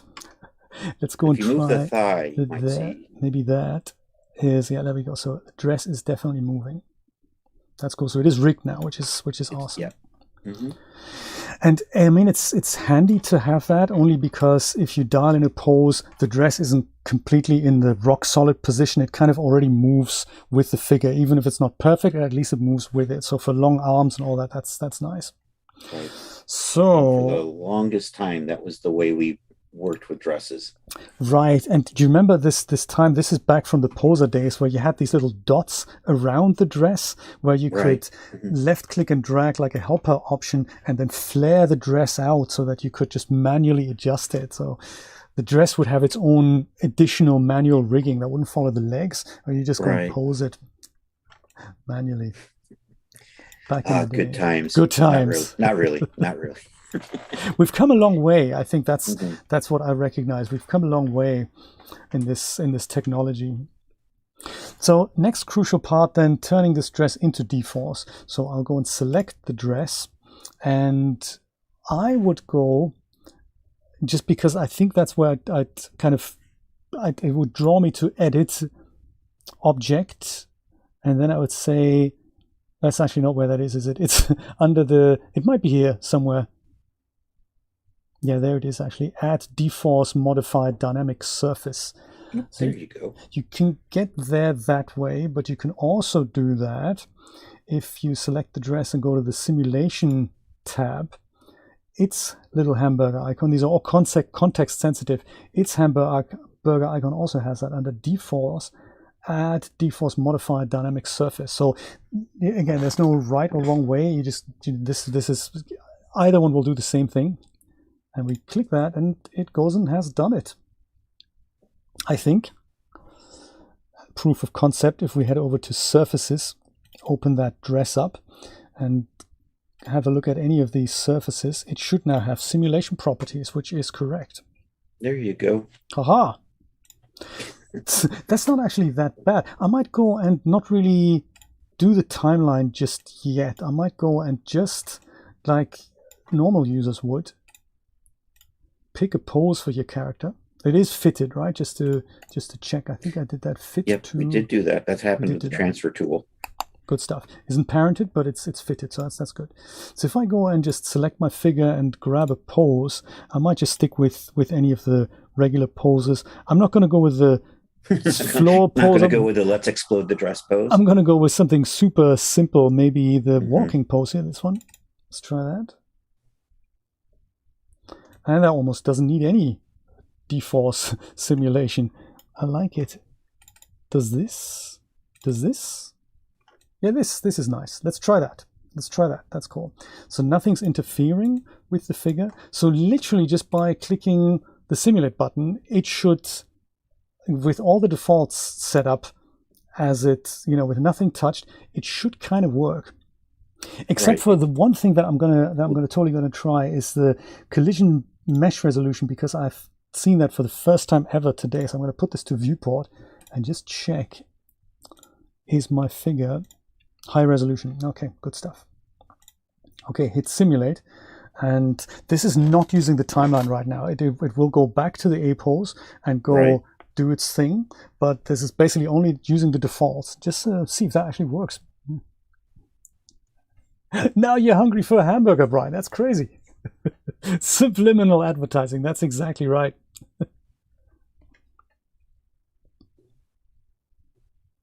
So it kind of does work, doesn't it? That looks good to me. That's not actually all that super difficult, is it? Got to be brutally honest. That's not actually as difficult in reality as my brain makes it out. I might give the dress a little bit of color, just because, then we can see it a little better. To make everything, I don't know, darkish red, something like that, and also take the glossy roughness up a little, so it looks a little more like cloth. So this is default, but I liked your idea about the waistband so that stays in place. And Mr. Chris whipped out his little surface selection tool, hovered over the figure until he found it. Here it is, waist front, and then you said just take the dynamic strength down to all the way to 0. Did you do that? Yes, that was it. Mm-hmm. So it will not be part of the sim. Well, it's part of the simulation. It's a collision object, but it isn't dynamic. I like it. I like it, Chris. I'm clearing the simulation out. I'm going to go and have it simulate again. I gotta say, I mean, that is quite impressive. Oh, what's happening with the leg there? I'm not happy about it. That's cool. That's just... I see that sometimes, and it tends to sort itself out. That's why we have that second pass, isn't it? The first pass is kind of the pause, and then it kind of lets it settle. But that's one of those little things, if you're doing an animation, that will drive you insane. Yes. Yes, dForce animations is another, that's kind of an advanced topic, isn't it? I do like it. I do like it in principle. Let's see if we can make it better. Like all these slight imperfections here, if that becomes better by, well, with two things. These are the two things that I would try. I'd try to go high res on the dress.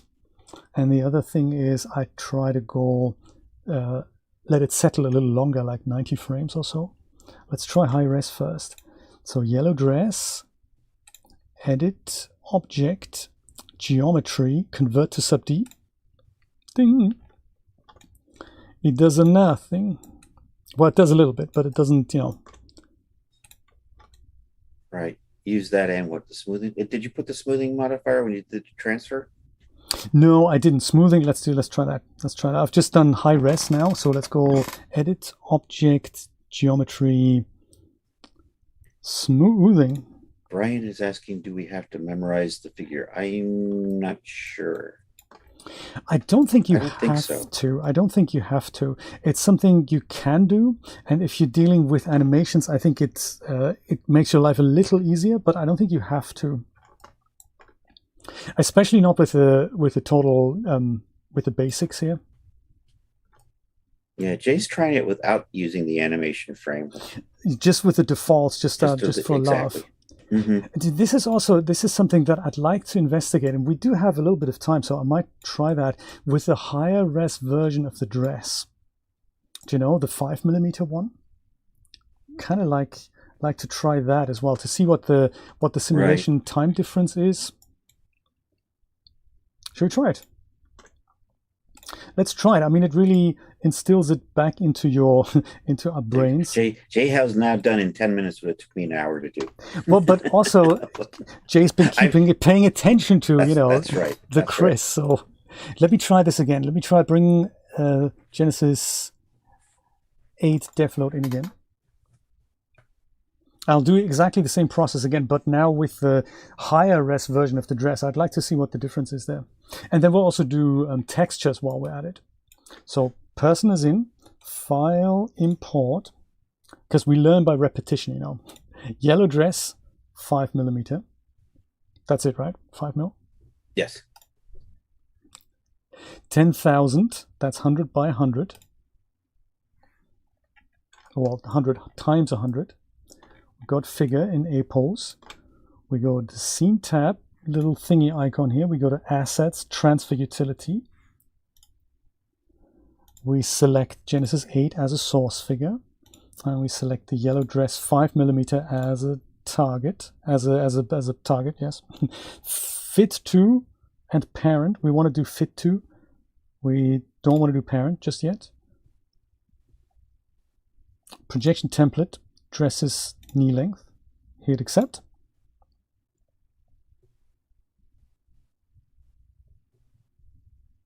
And it takes a little longer, so that's the whole rigging thing just takes longer because we have a lot more vertices. 4 times as more polys or thereabouts. Or thereabouts, exactly. We can just as a test, we can turn the wireframe on here. Quads, very nice. I think what somebody was asking about whether or not it was quad. It is quads. If you zoom in, you can kind of see, but it's that weird topology that Clo does.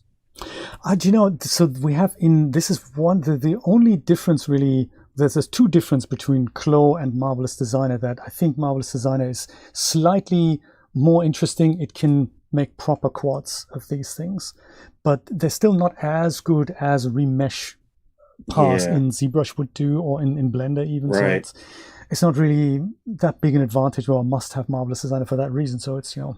Well, Marvelous Designer had a way of just quickly overlaying a quad grid on everything, which was kind of crap. Yes, it was. It tried to do. They were supposed to have another new retopo tool, which I've never played with, so I don't know how that works. It's a little terrible, but that's, you know, that's also me not being able to really use it. So yeah, don't want to. My results out of Marvelous Designer were looking like this. What we have here. I'm gonna go and make this blue, so just so that we can tell it apart. Glossy roughness, crank up. That's it rigged. Now we'll go with the yellow dress that's now blue. We're gonna go and use this with it selected. Simulation settings, hamburger icon, dForce, add dynamic surface. Bing. And that's that. So while I'm at it, I'm going to go and make that little waistband undynamic under simulation, and that is dynamic strength to 0. And then we're going to go select our figure, pop a pose on, same pose as before. Which one was it? This one here? I think so. No, it wasn't. It's a similar pose. Which one did I use? This one here. That's the pose I used. Good stuff. And now let's go and simulate the higher res version of the dress. So once again, just all the defaults. See how it goes. See what the time difference is as well.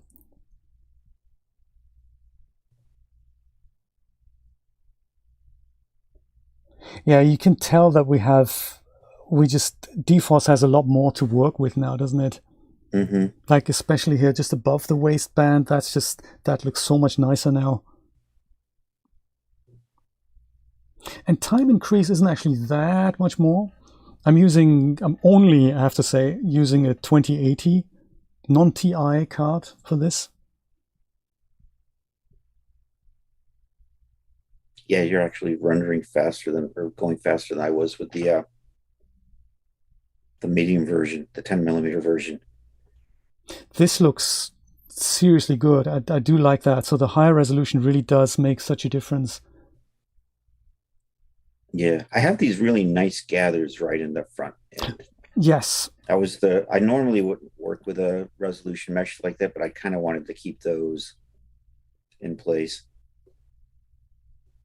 Yes, that is really nice. So it's kind of, yeah, it is a trade-off, isn't it? You don't have to just do 5 or 10. You could do something like 8, right? Then exactly. Mm-hmm. Be another 7.5, that sort of thing. But with some details, the smaller you can make them, the better they look. Yes. And some stuff that comes out of Marvelous Designer is amazing. I've used some of Daniel's dresses and brought them over into Daz Studio. And they're like, a million polygons and stuff. They look fantastic, but dForce really can't. Daniel will work at stuff at like about 2 millimeter. God, the guy's an angel, isn't he? Super patient. He's just so talented. Mm-hmm. Brian, can you find his channel? He's called Jet Set Geometry on Twitch and just Daniel on YouTube. And he does a lot of Marvelous Designer or clothes streams. He's really good. And he gives his garments away for free on his Ko-fi page. So that's really, really nice if you want to have a play with any of them. He says, have it. That's very, very generous of him. Buy him a coffee sometimes. And that's interesting. So the simulation is kind of finished, but now it just sits there and lurks around. So maybe it does take more time than we had thought. Oh, that is the reason. Oh. Dang, brother. That's cold. Is that just the base settings? Yes. Just out of nowhere, just... Why, dForce? Why? Okay. Now, if you set that bend stiffness down, that's the thing that I find 90% of the time will stop explosions. You say overall on every item? In your case, it's probably just the skirt, but right, because the top, yes, it's probably the only thing that probably had the explosion in the skirt if you could. Well, you don't have an animation timeline, so you can't kind of roll back and see where it went, right? See, do you know what? This is actually a really good example of why always to use the animation timeline, because I can't see where it's gone wrong. I can see it has gone wrong, but there's no way for me to do this. I can literally, if I wanted to use all the default values, all I have to do is change this over from current frame to use timeline play range and leave everything else as it is. That's essentially the default settings. But the benefit is that I could now go and control my playhead and just see, what's going down. Right, and you can kind of spot that point where it goes. Yes. And sometimes you can even spot the spot where it goes, right? Yes, indeed. And that kind of lets you know either your pose needs to be fixed or possibly just tweak your dForce or your simulate or the surface settings. Let me see if I can fix it now. If I go to, I might just go overall. And which one was it again? Is it the stiffness, did you say? Yeah, I think it's Bend Stiffness. Bend Stiffness. There's buckling stiffness, bend stiffness. It's the first one of the three. It should be like a 0.5. 0.5 value it is right now. Bend stiffness, yeah. Yeah, so just dial that down. It does make the fabric a lot lighter, stretchier, floppier looking. 0.3, you say? But I would start with 0.3. I mean, you can tweak that. And odds are that will probably fix your explosion most of the time. Let's try. I think X201, that is probably what caused it, yeah. Just the fact that the dress was in the calf, that's probably what it was. So the thing with setting this to the timeline is that you can't just dial in a pose and then simulate it. What you have to do is you have to make sure a pose is on frame 0 and your pose is on the last frame. So whichever that is, 30, 60, 90, or whatever frame you fancy. So since I had dialed mine in on frame 0, it wasn't really that easy to put it onto animation timeline. Let's see, shall we? Fascinating. Yeah, no, Ray, that default setting often just gives you explosions like that. Ray, no, absolutely. It is everyone. Everyone has explosions and, lots of them. So it's not just you. Yeah, if you aren't getting explosions, you are certainly praying to the right gods. If you aren't getting explosions, you're doing something wrong. There we go. And this was exactly that. So it fixed it. So again, good tip if you have that with clothing that you've bought from the store and it keeps exploding time and time again, and you think, hey, I'm sure nothing is intersecting with whatever. That's the bad boy here. Bend stiffness. Very interesting. Gee, we have 15 minutes. Can I try the rigid follow node? See if I can remember that. Okay. Did you want to drop the textures on here? We'll do that too. Let's do the rigid follow node. You want to do rigid follow node. Let's try rigid follow node. Let's try. So I'm going to go and clear this simulation just because we know it works now. Textures could literally take a minute. Yes, we'll totally do that. Shall we try it at the bottom? Not that you'd ever actually, that would be that way you could definitely see how it moves along. Because we know this thing is going to fall down, or this thing even. This is definitely going to fall down. This part. I'm going to attach something to here. Something really stupid and really silly. I'm going to go and put this onto wire texture shaded so that we see the topology here. And I'll go and grab myself a tiny, maybe a donut, maybe a torus donut. Let's do that. How's that? Like so. That's perfect. I'm going to go and put it roughly, he says, clicking the donut, put it roughly into the position where I want it.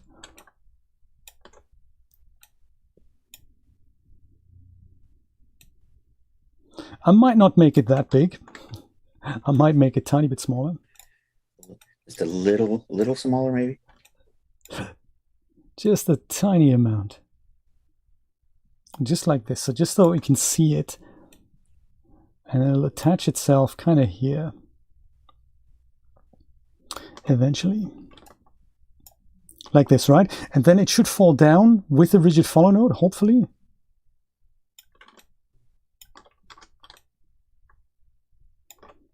That doesn't sound unreasonable, does it? Right? Might this work? It should. Okay, that's my object in place, but that's, of course, not the rigid follow node. So, yeah, now you want to actually just create the rigid follow node. Do I do that? You're going to do that with the geometry editor tool. Gotcha. So we'll switch over to that. That's either this thing here, the little pencil with the grid icon, or you head over here to Tools, Geometry Editor. That's selected. I like my tool settings open here because I can see stuff, not that I desperately need it for this operation, I don't think. But I need to select the dress, right? Yes, so we're going to select the dress. And then go You're basically going to choose a face or a group of faces. And I prefer just choosing a single face. I'm thinking, you're thinking that's kind of what it's attached to, that one. Let's do spot. That. This is that spot. Yep. And then you right click. Right click here. And you're going to go down to the bottom, geometry, something. I gotta get caught up. I can't see. I have to do this in order to see what we're doing. There's create. I think our geometry assignment. Yes, geometry assignment at the bottom, and then roll almost all the way down to the bottom. Create rigid follow node from selected. There's also set rigid follow node reference from selected. Oh my god, that might be a bit crazy. I'm not sure what that does. It's one of those things. There's so much stuff in Daz that I don't know what it does. And then when you discover what it does, it's like, wow, that's pretty cool. But this is so cool about Daz Studio. You can use it for 20 years. And then you think, oh, it can do that? Like, you know, renaming surface groups, creating surface groups. Man, this is quite impressive. Yeah. So create rigid follow node. I will give it a name. And it doesn't really matter what it is, right? I'll call it ring node. Just so as long as it doesn't conflict with the name of something else in the scene. We do that, and it's made it. So if I go and open up my dress, I have my ring node here. Okay.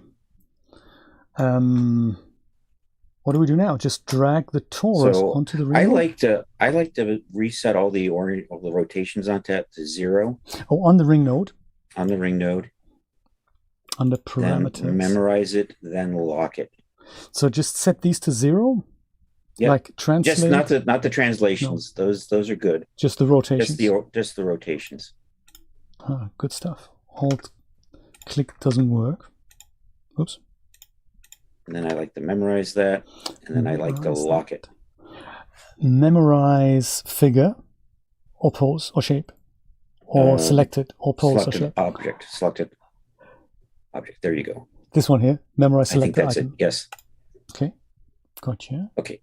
And then if you can just lock that. Lock it. You have the up here. Lock. It's just a lock selected nodes. Yes. Ding.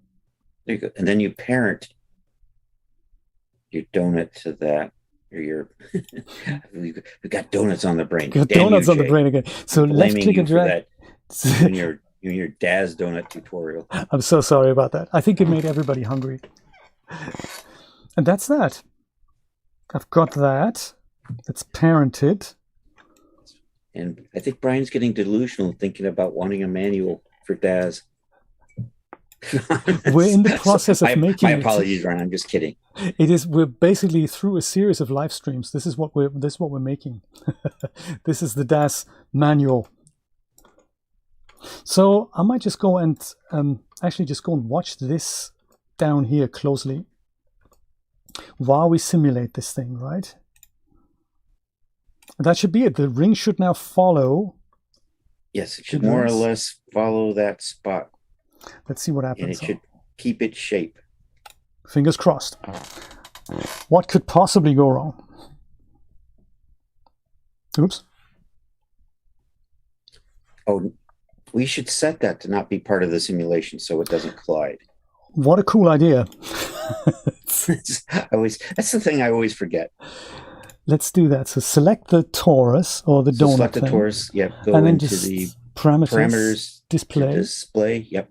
Visible in simulation off. There you go. Ding. Let's try this again. I'm glad it was a quick fix. 2 donuts and a hamburger in between. Oh my. Jeff, yes, famous last words. Oh, there we go. It's kind of dangling. See how it fares while it sorts itself out.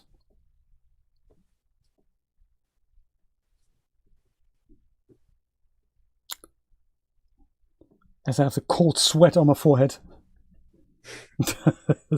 Rigid follow nodes are a bit tricky. So this is all. I don't do this very often. It's very nice to have your kind of guidance, Chris, and it's wonderful to see you do this in your streams time and time again. If you're not following Chris already on Twitch, you should absolutely do that.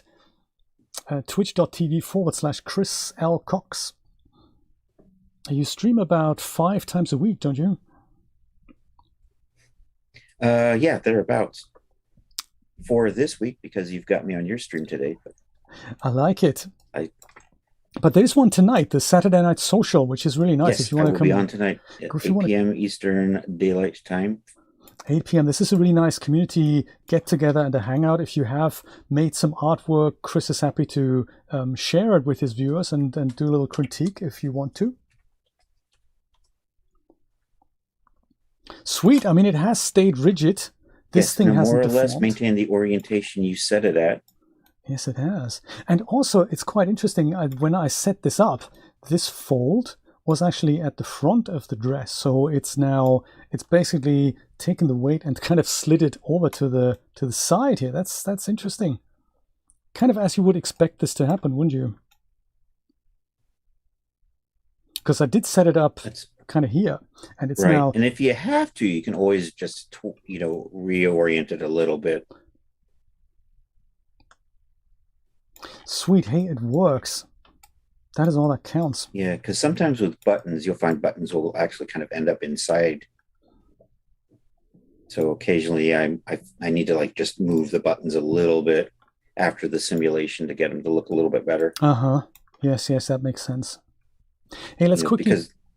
Because I've removed them from the simulation. They're no longer colliding. But on the other hand, that removes all those problems from the collisions. I'm going to go and put all the textures on there now. And that's literally very, very quick. Let me try to do this with an obvious part of the dress, like maybe the skirt here. So I'll just go and use my surface selection tool and select that part. So then it says here, this skirt front. And you can either drag these things in directly from the Windows Explorer, or you can set them up directly. We only have 3 maps. So the first one goes into the base channel here. And the base diffuse, that's over here. Make sure the color is set to yellow so that the full color of the texture comes in. And mine's on the desktop here. That's this one. There it is. And then can I quickly show you another way to do that? Oh, of course, absolutely. Let me go and this is a way Chrissy and Steve showed me. You can just drag and drop out of Explorer straight into Daz. Right, yes, indeed. Let me just go and I don't know, either you can do that or I can. Do you know what? Let me try. You want to just do that? I'll just do that. So instead of navigating, you just bring up the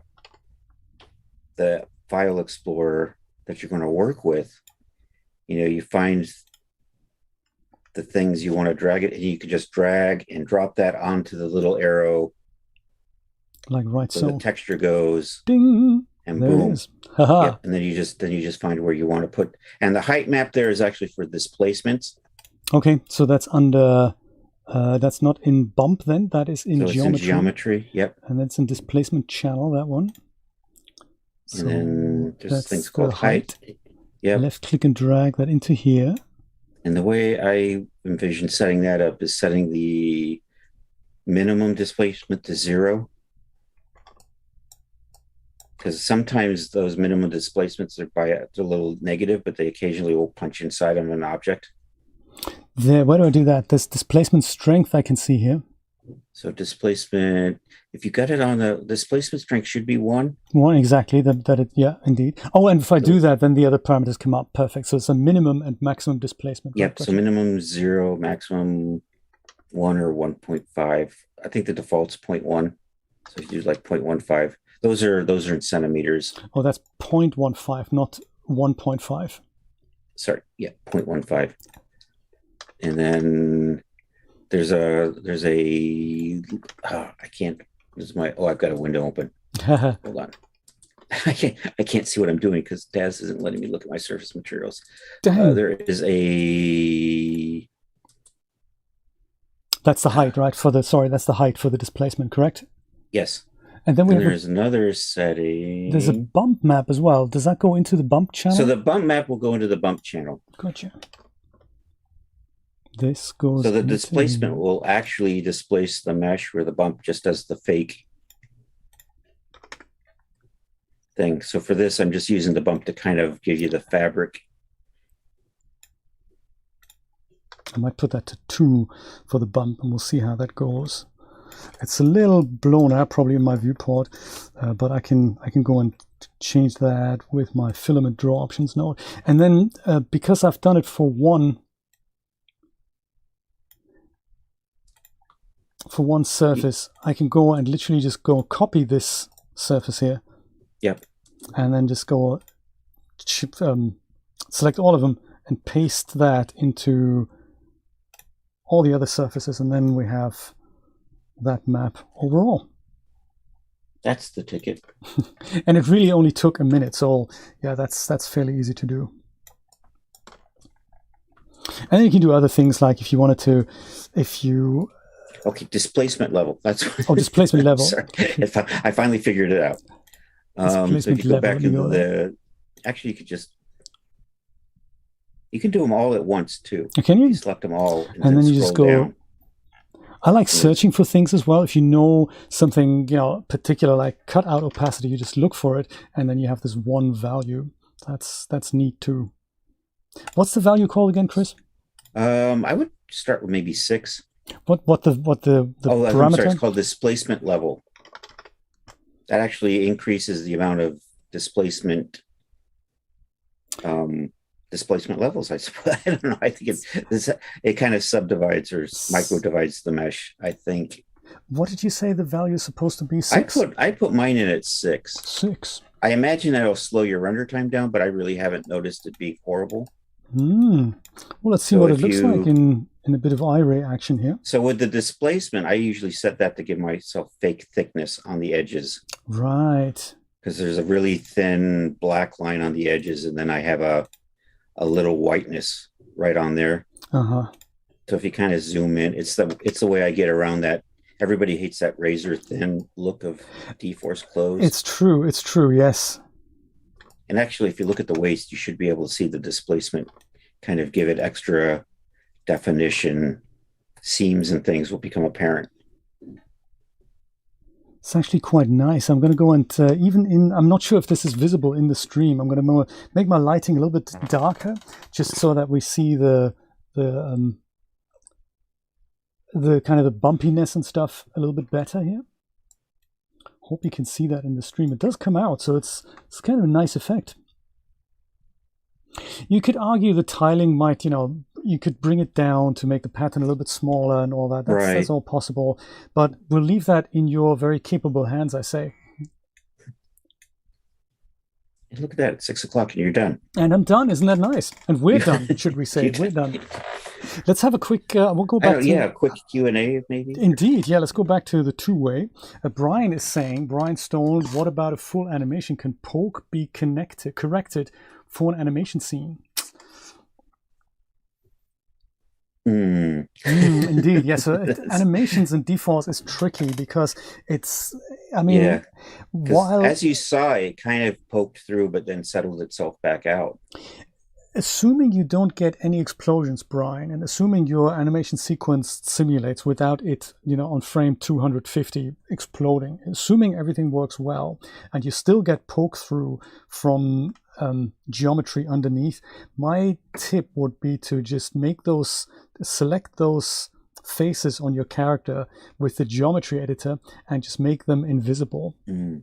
That's the easiest way I can think of to do that.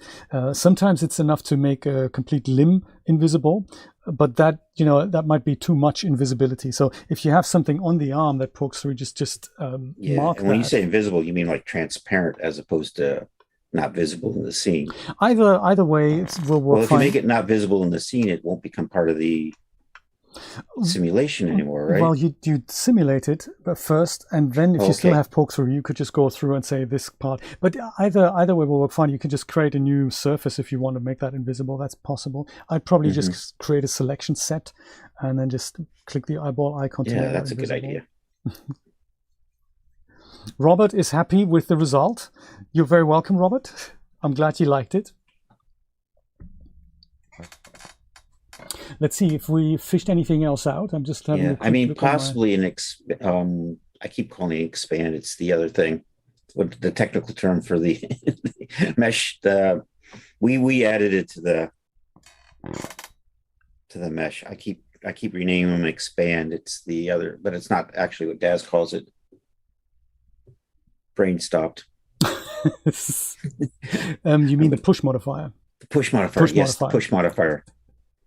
So, you might be able to try a push modifier and see if that helps with the poke through as well. That's true too. Push modifier will do the trick sometimes. So I've had really good results with the push modifier. Sometimes it's literally the magic ticket to get rid of multiple tiny pieces of poke through that would otherwise be really difficult to kind of select every other face and stuff. So push modifier just goes and makes everything just get rid of it. So that works.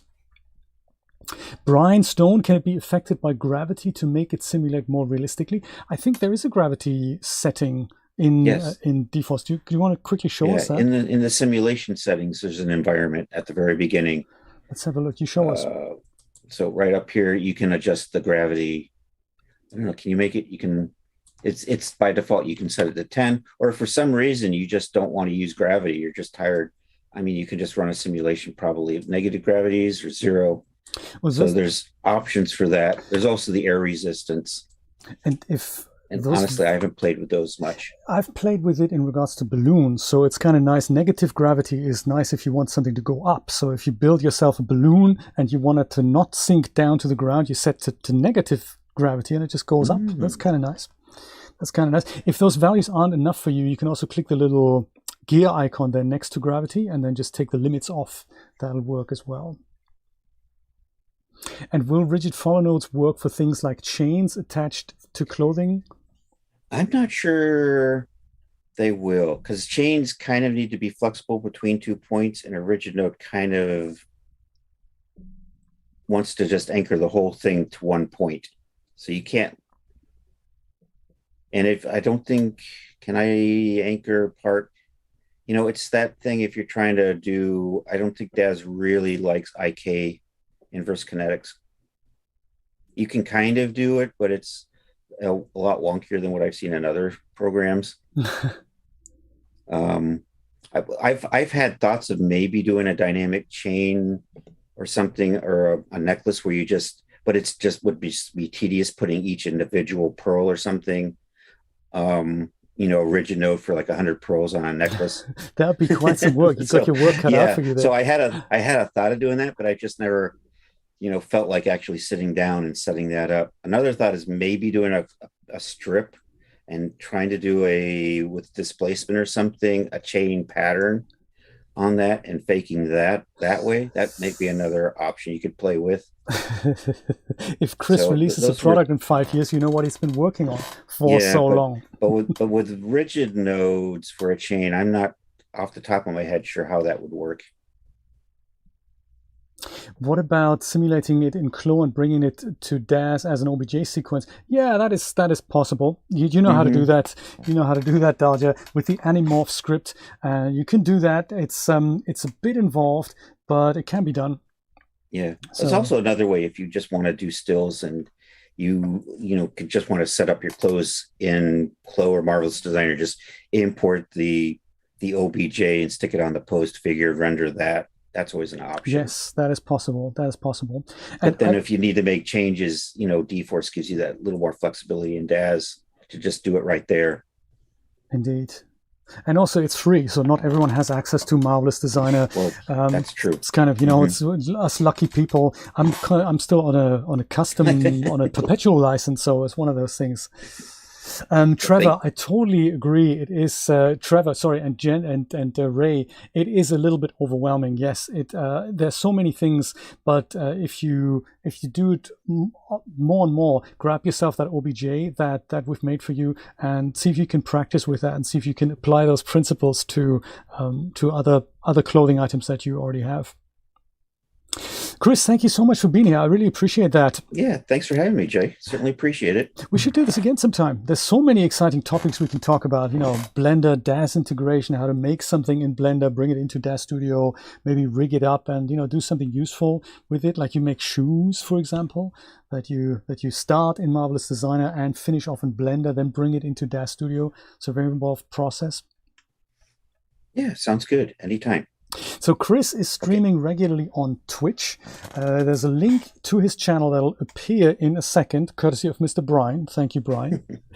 Chris sells on Renderosity. He doesn't actually sell on the Daz store, but you will find all these links through his Twitch channel. He's also got an Instagram account, so follow him any which way you like. And tonight at 8 p.m. Eastern Standard Time, he will be on his Twitch channel doing a little bit of a Saturday night social. There we go. Jay said it all. I don't have to say nothing. There we go. My friends, it was wonderful to see you all and spending your Sunday with me and with Chris. I hope I will see you in the next public stream or the next Daz Plus stream. Thank you so much, guys. Brian and Nate, thank you guys for modding. Certainly do appreciate both of you. Indeed. And Miss Julia, thank you so much for Miss Julia, being here.